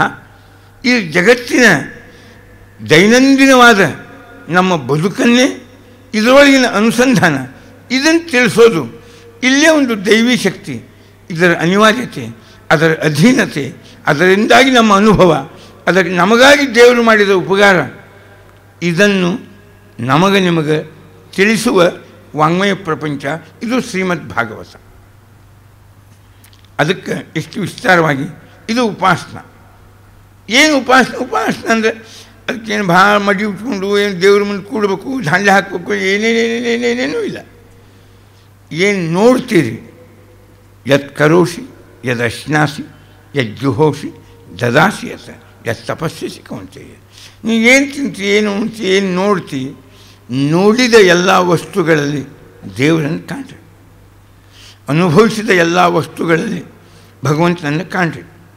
ಇದೇ ಈ ಅನುಭವ ಒಂದು ರೀತಿಯಲ್ಲಿ ಭಗವಂತನ ಯೋಗ ಅಥವಾ ಸಾಧನ ಅಥವಾ ಉಪಾಸನ. ಇದನ್ನು ಹೇಗೆ ಮಾಡ್ಕೋಬಹುದು, ಈ ವಿಧಾನವನ್ನು ನಿಮಗೆ ತಿಳಿಸಿದ ಅತ್ಯದ್ಭುತವಾದ ಕೃತಿ ಅದು ಶ್ರೀಮದ್ ಭಾಗವತ. ಭಾಗವತ ಭಾಳ ವಿಚಾರವ, ಎಲ್ಲ ಸಂಬಂಧಪಟ್ಟ ವಿಚಾರವ. ಇನ್ನೇನು ನಾವು ಸಾಂಪ್ರದಾಯಿಕವಾಗಿ ನೋಡುವಾಗ ದೇವರು ಭಕ್ತಿ, ಅದಕ್ಕೆ ನಾವು ಶ್ರದ್ಧಾಭಕ್ತಿಗೆ ಮೀಸಲಾಗಿ ಅದು ಗುಡಿ ಗುಂಡಾರೊಳಗೆ ಭಾಗವತ ಕೂತು ಅದು ಹೊರಗೆ ಬರುವಂತಾಗಿದೆ. ಹೊರಗೆ ಬಂದರೆ ಪ್ರತಿಯೊಬ್ಬ ವ್ಯಕ್ತಿಯ ಬದುಕನ್ನು ಪರಿಷ್ಕರಿಸುವ ಒಂದು ನೀತಿ, ಒಂದು ತತ್ವ, ಅವನ ಬದುಕಿಗೆ ಒಂದು ದೈವೀ ಶಕ್ತಿಯ ಅವಲಂಬನೆಯ ಆಧಾರದ ಒಂದು ದೊಡ್ಡದಾದಂಥ ದೈವಿ ಗುಣಗಳ ಅಭಿವ್ಯಕ್ತಿಗೆ ಒಂದು ಮಾಧ್ಯಮ ಮಾಡುವಂಥದ್ದು ಯಾವುದು? ಶ್ರೀಮದ್ ಭಾಗವತ. ಅದು ಎಲ್ಲ ವಿಚಾರ. ಇಂಥ ಶ್ರೀಮದ್ ಭಾಗವತ ಬಹಳಷ್ಟದ. ಇನ್ನೂ ಅದನ್ನ ಹೇಗೆ ಕಾಣಬೇಕು, ಕೇಳಬೇಕು ಇತ್ಯಾದಿಗಳ ರೀತಿಯೊಳಗೆ ಇಲ್ಲಿ ಮಂಗಳಾಚರಣೆ ಮಾಡಿದರು. ಮಂಗಳಾಚರಣೆದ ಒಂದು ವೈಶಿಷ್ಟ್ಯ ವೇದವ್ಯಾಸರದು. ಇಡೀ ಗ್ರಂಥದೊಳಗೆ ಏನದ ವಿಚಾರ ಅದನ್ನು ಸಂಕ್ಷೇಪವಾಗಿ ಹೇಳಬೇಕು. ಕೆಲವು ಎಜುಕೇಷನ್ ಸೈಕಾಲಜಿ ಅಂತ ಮೊದಲು ಸಂಕ್ಷೇಪವಾಗಿ ಹೇಳುವುದು, ಆಮೇಲೆ ಅದೇ ವಿಚಾರಗಳನ್ನು ವಿಸ್ತಾರ ಮಾಡಿ ತಿಳಿಸೋದು. ಹಾಗೆ ಭಾಗವತ ಅದರ ಮಂಗಳ ಜನ್ಮಾದ್ಯಸ್ಯ ಯತಃ ಯತಃ ಅಸ್ಯ ಜನ್ಮಾದಿ ಇದು ಪ್ರಮೇಯ. ಇದೀ ಉಪನಿಷತ್ತು ಹೇಳಿದ್ದಿದ್ನಿ, ಬ್ರಹ್ಮಸೂತ್ರ ಹೇಳಿದ್ದಿದ್ನಿ, ಶಾಸ್ತ್ರ ಹೇಳಿದ್ದಿದೆ, ವೇದ ಹೇಳಿದ್ದಿದೆ. ಯಥೋವಾ ಇಮಾನಿ ಭೂತಾನಿ ಜಾಯಂತೆ. ಯಾರಿಂದ ಎಲ್ಲರೂ ಹುಟ್ಟಿ ಬರ್ತಾರೆ, ಯಾರನ್ನು ಪರಮಾತ್ಮ ಯಾರನ್ನು ಕಾಪಾಡ್ತಾರೆ, ಎಲ್ಲರೂ ಹುಟ್ಟಿಸಿದ ಎಲ್ಲರನ್ನೂ ಯಾರು ಕಾಪಾಡ್ತಾರೆ, ಕಾಲಕಾಲಕ್ಕೆ ತಕ್ಕಂತೆ ತಿರುಗಿ ಕಳಿಸ್ತಾರೆ. ತದ್ವಿಜಿಜ್ಞಾಸಸ್ವ ತದ್ ಬ್ರಹ್ಮೇತಿ. ಅದೇ ಬ್ರಹ್ಮ. ಬ್ರಹ್ಮ ಬ್ರಹ್ಮ ಅಂದರೆ ಏನು? ಇದೆಲ್ಲ ಹುಟ್ಟು ಆ ಮಂಕುತಿಮ್ಮನ ಕಜ್ಞ ಭಾಳ ಚಂದ ಹೇಳ್ಯಾರ. ಏನು ಜೀವನದ ಅರ್ಥ, ಏನೀ ಪ್ರಪಂಚಾರ್ಥ ಅಂತ ಹೇಳ್ಕೊತ ಆ ಸೃಷ್ಟಿಯಾದಿಗಳನ್ನು ಮಾಡೋ ವಿಷ್ಣು ಮಾಯಾಲೋಲ ಅನ್ನೋ ಹೇಳುವಾಗ ಬಹಳ ಸುಂದರವಾಗಿ ಈ ಸೃಷ್ಟಿ, ಇದರ ಕ್ರಮ, ಇದರಿಂದಾಗಿ ದೇವರನ್ನು ತಿಳಿಯುವ ಒಂದು ದೊಡ್ಡದಾಗಿರ್ತಕ್ಕ ತಿಳುವಳಿಕೆಯನ್ನು ನಮ್ಗೆ ಕೊಡ್ತದೆ. ಹಾಗೆ ಭಾಗವತ ನಿಮ್ಮೆಲ್ಲರ ಜೀವನದೊಳಗೆ ದೇವರಿಗೂ ನಮಗೂ ಇರ್ತಕ್ಕ ಸಂಬಂಧವನ್ನು ಸೂಚನೆ ಮಾಡ್ತದೆ. ಯತಃ ಅಸ್ಯ ಜನ್ಮಾದಿ. ನಾವೆಲ್ಲ ದೇವರ ಮಕ್ಕಳು ಎಲ್ಲರೂ. ಈ ದೇಹ ಅವನಿಂದ ಕೊಡಲ್ಪಟ್ಟದ್ದು. ಈ ದೇಹ ಯಾರು ನಿರ್ಮಾಣ ಮಾಡಿದ್ದಲ್ಲ, ದೇವರು ನಾವು ತಾಯಿಯ ಗರ್ಭದೊಳಗೆ ಪ್ರವೇಶ ಮಾಡಿದಾಗ ಅತಿ ಸೂಕ್ಷ್ಮ ಇದ್ದಾಗ ಅವನು ತಿಂದ ಆಹಾರವನ್ನು ರಕ್ತ ಮಾಂಸ ಮಜ್ಜ ಇತ್ಯಾದಿ ಹಿಡ್ಕೊಂಡು ಇಡೀ ಒಂದು ಸುಂದರವಾದ ಹೊರಗೆ ಬಂದ ಮೇಲೆ ಬೆಳೆಯುವುದೇ ಒಂದು ಕೆಲಸ ದೇಹಕ್ಕೆ. ಆದರೆ ದೇಹದ ಡಿಸೈನು, ಪರ್ಪಸ್ಸು ಮತ್ತು ಪ್ಲ್ಯಾನ್ ಅಂತ ಕರೀತಾರೆ. ದೇವ್ರು ಏನು ಮಾಡ್ಯಾನ? ಡಿಸೈನ್ ಮಾಡ್ಯಾನ, ಪರ್ಪಸ್ ಅದ ಮತ್ತು ಪ್ಲ್ಯಾನ್ ಮಾಡ್ಯಾನ. ಎಂಥ ಪ್ಲ್ಯಾನ್! ಇವೆಲ್ಲ ಪ್ಲ್ಯಾನ್ಡ್ ಅವ. ಇದಕ್ಕೊಂದು ಡಿಸೈನ್ ಮಾಡ್ಯಾನ. ಮನುಷ್ಯ ಎಂಬುವ ಡಿಸೈನು ಇದು ಹೆಂಗೆ ಬಂತು? ಪ್ರತಿಯೊಂದಕ್ಕೂ ಒಂದು ಡಿಸೈನ್ ಅದ.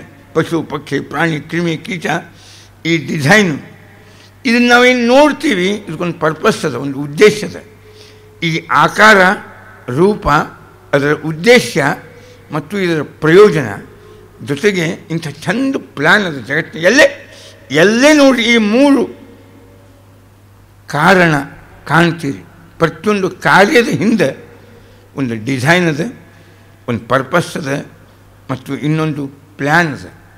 ಇವು ಮೂರು ಕಾಣ್ತೀರಿ. ಇದನ್ನೇ ಜಗತ್ತಿನಲ್ಲಿ ಅನ್ವಯ ಮಾಡಿ ನಾವು ಇದು ಯಾರ ಕೈಯಾಗದ, ಮನುಷ್ಯರ ಕೈಯಾಗಂತೂ ಅಲ್ಲ, ಇದು ಯಾರ ಕೈಯಾಗದ. ಒಂದು ನಮ್ಮಲ್ಲಿ ಶ್ರೀಮದ್ ವ್ಯಾಸರಾಜರು ಅಂತ ಬಹಳ ದೊಡ್ಡ ಜ್ಞಾನಿಗಳಾಗಿ ಹೋದರು. ಕರ್ನಾಟಕದ ಸಿಂಹಾಸನ ಮೇಲೆ ಕೂತಿರ್ತಕ್ಕ ಮಹಾನುಭಾವರು, ಕೃಷ್ಣದೇವರಾಯನ ಗುರುಗಳು ವ್ಯಾಸರಾಜರು. ಅವ್ರು ಇಷ್ಟು ಚಂದ ಕ್ವಶನ್ ಕೇಳ್ತಾರೆ ನಮಗೆ ನಿಮಗೆ. ಅವಾಗ ದೇವರಿಗೂ ನಮಗೂ ಏನು ಸಂಬಂಧ ಅಂತ ನಾನು ಕ್ವಶನ್ಗೆ ಉತ್ತರ ಕೊಡ್ರಿ ಅಂತ ಕೇಳ್ತಾರೆ. ಅಗ್ರಿ ಒಂದೇ ವಾಕ್ಯದಾಗ ಉತ್ತರ ಕೊಡ್ರಿ, ಒಂದೇ ಶಬ್ದ. ನಾ ಭಾಳ ಕೇಳೋದಿಲ್ಲ ನಿಮ್ಮನ್ನು ಅಂತಾರೆ. ನೀವು ಬದ್ಧರು ಅಬದ್ಧರು ಅಂತ. ಬದ್ಧರು ಅಬದ್ಧರು ಏನಿದೆ ಅರ್ಥ? ಬಂಧನ ಯಾರಿಗೆ ಅದ ಅವರು ಬದ್ಧರು. ಬಂಧನದೊಳಗೆ ಯಾರಿದ್ದಾರೆ ಅವರು ಬದ್ಧರು. ಯಾರಿಗೆ ಬಂಧನವೇ ಇಲ್ಲ ಅವರು ಅಬದ್ಧರು. ನ ಬದ್ಧ ಅಬದ್ಧ. ನಿಮಗೆ ದೇಹ ಎಂಬುವ ಒಂದು ಬಂಧನ, ಆರೋಗ್ಯ, ಐಶ್ವರ್ಯ, ಬುದ್ಧಿ, ವಿದ್ಯಾ, ಸಂಸಾರ, ಪರಿವಾರ, ಇದೆಲ್ಲ ಹುಟ್ಟು ಸಾವು ಇವೇನೋ ಅನಿವಾರ್ಯವ, ಅವಾಯ್ಡ್ ಮಾಡಲಿಕ್ಕೆ ಆಗೋದಿಲ್ಲ. ನಮ್ಮೆಲ್ಲರ ಜೀವನದಾಗ ಈ ಬಂಧನ ಅನಿವಾರ್ಯ, ಎಲ್ಲರಿಗೂ ಅದು. ಆದ್ದರಿಂದ ನಾವು ಯಾರೂ ಅಬದ್ಧರು, ನಮಗೆ ಬಂಧನವೇ ಇಲ್ಲ ಅಂತ ಅನ್ಲಿಕ್ಕೆ ಸಾಧ್ಯ ಇಲ್ಲ. ಅಬದ್ಧರು ಅಲ್ಲ, ಬದ್ಧರು. ಎಸ್, ನೀವು ಬದ್ಧರು. ಈ ದೇಹವೆಂಬ ಅದಕ್ಕೆ ಕಣ್ಣು ಹೆಂಗಿರ್ಬೇಕು, ಕಿವಿ ಹೆಂಗಿರ್ಬೇಕು, ಮೂಗು ಹೆಂಗಿರ್ಬೇಕು, ಬಾಯಿ, ಬಣ್ಣ, ಆಯುಷ್ಯ, ಇಂದ್ರಿಯಗಳು, ಅವುಗಳ ಶಕ್ತಿ ಎಲ್ಲಿ ತನಕ ಹೇಗಿರಬೇಕು, ಇವೆಲ್ಲದರ ನಿಯಮ ನಿರ್ಮಾಣ ಇವ್ಯಾವು ನಾವು ಮಾಡಿಕೊಂಡಿಲ್ಲ. ಆದ್ದರಿಂದ ಅದರಿಂದ ನಾವು ಅಬದ್ಧರಲ್ಲ, ಬದ್ಧರು. ಇನ್ನೊಂದು ಕ್ವಶನ್ ಹಾಕಿದರು, ಸ್ವಬದ್ಧರೇನು?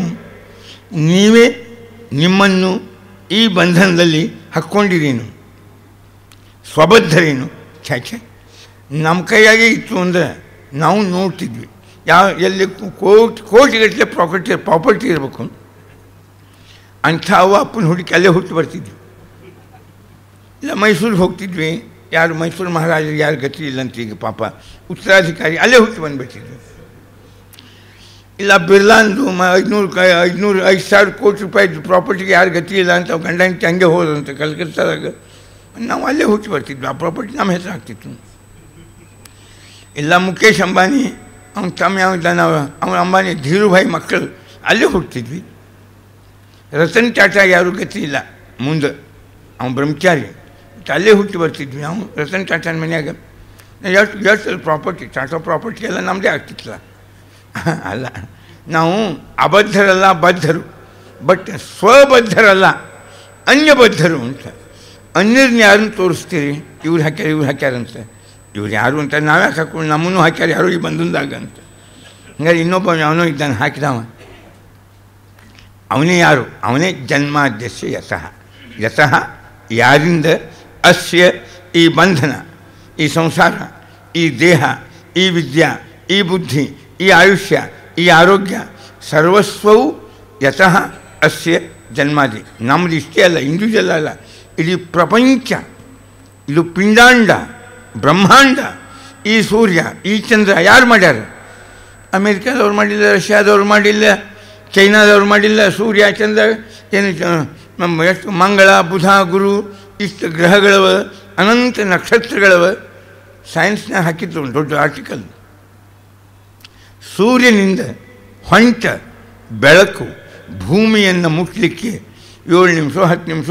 ಅದು ಲೈಟ್ ವೇಗ ಅಂತ ಒಂದು ಬೇರೆ ಅದಾನೆ, ಅದರ ವೇಗ ಬೇರೆ ಇದೆ. ಕಿರಣದ ವೇಗ, ಲೈಟ್ ವೇಗ, ಆ ವೇಗದಿಂದ ಅದು ಹೊರಟು ಇಲ್ಲಿ ಬರಬೇಕಾದ್ರೆ 7 ನಿಮಿಷ 10 ನಿಮಿಷ ಅಂತ ಅಂದರೆ ಎಷ್ಟು ದೂರದದು ಲೈಟ್ ವೇಗದಿಂದ ಹೊಂಟ. ಕೆಲವು ಅಲ್ಲಿಂದ ಹೊಂಟ ಕಿರಣ ಇಲ್ಲಿ ಬರಬೇಕಾದ್ರೆ 3 ತಿಂಗಳು ಬೇಕು, 2 ತಿಂಗಳು ಬೇಕು, 6 ತಿಂಗಳು ಬೇಕು. ಕೆಲವು ಹೊಂಟಾವಂತ ಇನ್ನೂ ಬಂದೇ ಇಲ್ಲ ಅಂತ ಸೈನ್ಸ್ ಹೇಳಿದೆ. ನೋಡ್ತಿದ್ದೆ, ಸೈನ್ಸ್ನಾಗೆ ಇದೆ ಇದು. ಕಾರಂತೂ ಹಾಕ್ಯಾರಲ್ಲ ರೆಫರೆನ್ಸ್ ಪ್ರಮಾಣ ಅಂದರೆ ಅವು ಎಷ್ಟು ದೂರ ಇರ್ಬೇಕು ನೋಡ್ರಿ. ಅವು ಹೊಂಟದಂತೆ ಯಾತ್ರ ಇಲ್ಲಿ ಭೂಮಿಗೆ ಬರಲಿಕ್ಕೆ ಆ ಕಿರಣ ಇನ್ನೂ ಬಂದೇ ಇಲ್ಲಂತವು. ಎಷ್ಟು ಕೋಟಿ ವರ್ಷ ಆಯ್ತು, ಅಷ್ಟು ವೇಗದಿಂದ ಹೊಂಟರು, ಇನ್ನೂ ಬರದೇ ಇದ್ದರೆ ಅವಾರೇ ಎಷ್ಟು ಜಗತ್ತಿನಾಗ ಅವು ದೂರ, ಎಷ್ಟು ದೂರವ. ಇದನ್ನೆಲ್ಲ ಯಾರು ನಿರ್ಮಾಣ ಮಾಡಿದರು? ಮತ್ತು ಎಷ್ಟು ಯುಕ್ತಿಯ ವಿರುದ್ಧೇತ ತದೀಶಕೃತಮೇವಹಿ. ನಿಮಗೆ ಯುಕ್ತಿ ಹೊಳೆಯುವುದಿಲ್ಲ, ರೀಸನ್ ಹೊಳೆಯುವುದಿಲ್ಲ, ಕಾರಣ ಗೊತ್ತಾಗುವುದಿಲ್ಲ. ಇದೆಲ್ಲ ದೇವರು ಮಾಡಿದ್ದು ಅಂತ. ಇದು ಸರಳದ ಭಾಗವತ ಅಂತದ್ದು. ಅದಕ್ಕೆ ಯಾಕೆ ಅಷ್ಟಾಗಿ ಕೆಡಿಸುತ್ತೀವಿ? ಇನ್ನು ಇದು ನಿರ್ಮಾಣ ಅಂತೂ ಆಗಿದೆ, ಇದ್ದದ್ದಂತೂ ಅದ, ನೀವು ಯಾರೂ ಮಾಡಿಲ್ಲ. ಮತ್ತು ಯಾವನೋ ಒಬ್ಬ ಇದ್ದ ನಾವು ಮಾಡ್ಯಾನಂತ ಅರ್ಥ. ಮತ್ತು ಅವ ಯಾವನೋ ಅನ್ನೋದು ಒಂದೇ, ದೇವ್ರು ಅನ್ನೋದು ಒಂದೇ, ಶಾಣೆ ಅಂದರು ಒಂದೇ, ಸರ್ವಜ್ಞ ಅಂದರು ಒಂದೇ, ಎಲ್ಲ ಒಂದೇ. ಅವ್ನು ಬೇಕಾದ್ರೆ ನೀವು ಬೇಕಾದ ಹೆಸರಿನಿಂದ ಕರ್ಕೊಡ್ರಿ, ಕಾನ್ಸೆಪ್ಟ್ ಒಂದೇ ಇರ್ತದೆ ಅನ್ನುವ ದೃಷ್ಟಿ. ಅದಕ್ಕೆ ಜನ್ಮಾದ್ಯಸ್ಯತಃ. ಭಾಗವತ ಭಾಳ ಶಾಣೆ ಅದ. ನಿಮ್ಮನ್ನು ಮತೀಯವಾದ ಪ್ರಕ್ರಿಯೆಯೊಳಗೆ ಸೇರಿಸಲಿಲ್ಲ. ಸತ್ಯಂ ಪರಂ ಧೀಮಹಿ ಸತ್ಯಂ ಎರಡೇ ಅಕ್ಷರ ಹೌದಲ್ಲ. ರಾಮಂ ಪರಂ ಧೀಮಹಿ, ಕೃಷ್ಣಂ ಪರಂ ಧೀಮಹಿ, ಶಿವಂ ಪರಂ ಧೀಮಹಿ, ಶಕ್ತಿಂ ಪರಂ ಧೀಮಹಿ ಅಂತ ದ್ವಿತೀಯ ವಿಭಕ್ತಿಯೊಳಗೆ ಯಾವುದಾರು ಹೇಳ್ಬೋದಾಗಿತ್ತ. ರಾಮ ಕೃಷ್ಣ ಅಂದರೆ ಅವ್ರದ್ದು, ನಮ್ದಲ್ಲ, ಇವ್ರದ್ದು ನಮ್ದಲ್ಲ. ಹಿಂಗೆ ಜಾಂಬುವಂತನ ಗತೆ ರಾಮನೇ ದೇವರು, ನೀವು ಕೃಷ್ಣ ದೇವರೇ ಅಲ್ಲ ಅಂತ ಕೂತಿದ್ದಂತವ ಯಾನು. ಹಂಗೆ ನಾವು ರಾಮಂ ಪರಂ ಧೀಮಹಿ, ಕೃಷ್ಣಂ ಪರಂ ಧೀಮಹಿ, ಶಿವಂ ಪರಂ ಧೀಮಹಿ, ಶಕ್ತಿಂ ಪರಂ ಧೀಮಹಿ ಅಂತ ಹಿಂಗೇನಾರೆ ಬುದ್ಧಂ ಪರಂ ಧೀಮಹಿ, ಜಿನಂ ಪರಂ ಧೀಮಹಿ ಅಂತ ಎರಡೆರಡೇ ಅಕ್ಷರಗಳ ಸಾವಿರಾರು ಆ ಮತದ ವ್ಯಕ್ತಿಗಳ ಹೆಸರಿದ್ದು ಯಾವುದಾದ್ರು ಒಂದು ಹಾಕಿದರೆ ಇದು ಮತೀಯ ಗ್ರಂಥ ಅಂತಿದ್ರಿ ನೀವು. ಹಂಗಲ್ಲ, ಜಗತ್ತಿನ ಮೂಲಭೂತ ಸತ್ಯ ಅಂತ ಯಾವುದದ ಅದನ್ನು ಧ್ಯಾನ ಮಾಡ್ತೀನಿ ಅಂತ ಸತ್ಯಂ ಪರಂ ಧೀಮಹಿ. ಆ ಸತ್ಯಕ್ಕೆ ಏಕಂ ಸದ್ವಿಪ್ರಾಹ ಬಹುಧಾ ವದಂತಿ. ಒಂದು ಸತ್ಯಕ್ಕೆ ನೀವು 1000 ಹೆಸರಿಟ್ಟರೆ ಏನೂ ತಪ್ಪಲ್ಲ, ಇಟ್ಕೊಳ್ರಿ. ಅದರ ವಸ್ತು ಬದಲಾವಣೆ ಆಗೋದಿಲ್ಲ, ಕರೆಯುವ ಹೆಸರು ಬದಲಾವಣೆ ಆಗ್ಬೋದು. ಹಿಂಗೆ ಸತ್ಯಂ ಪರಂ ಧೀಮಹಿ ಅನ್ನುವ ಸುಂದರವಾದ ಮಾತನ್ನು ಅದಕ್ಕೆ ಇಂಥ ಜನ್ಮ ಯತಃ ಅಂತನ್ನುವುದರ ವಿಸ್ತಾರವನ್ನು ಕಾಣ್ತಾ ನಾಳೆ ಮಂಗಳಾಚರಣೆ ಮುಗಿಸಿ ಮುಂದಿನ ವಿಷಯಗಳಿಗೆ ಹೋಗಲಿಕ್ಕೆ ಪ್ರಯತ್ನ ಪಡೋಣ. ಶ್ರೀಕೃಷ್ಣ.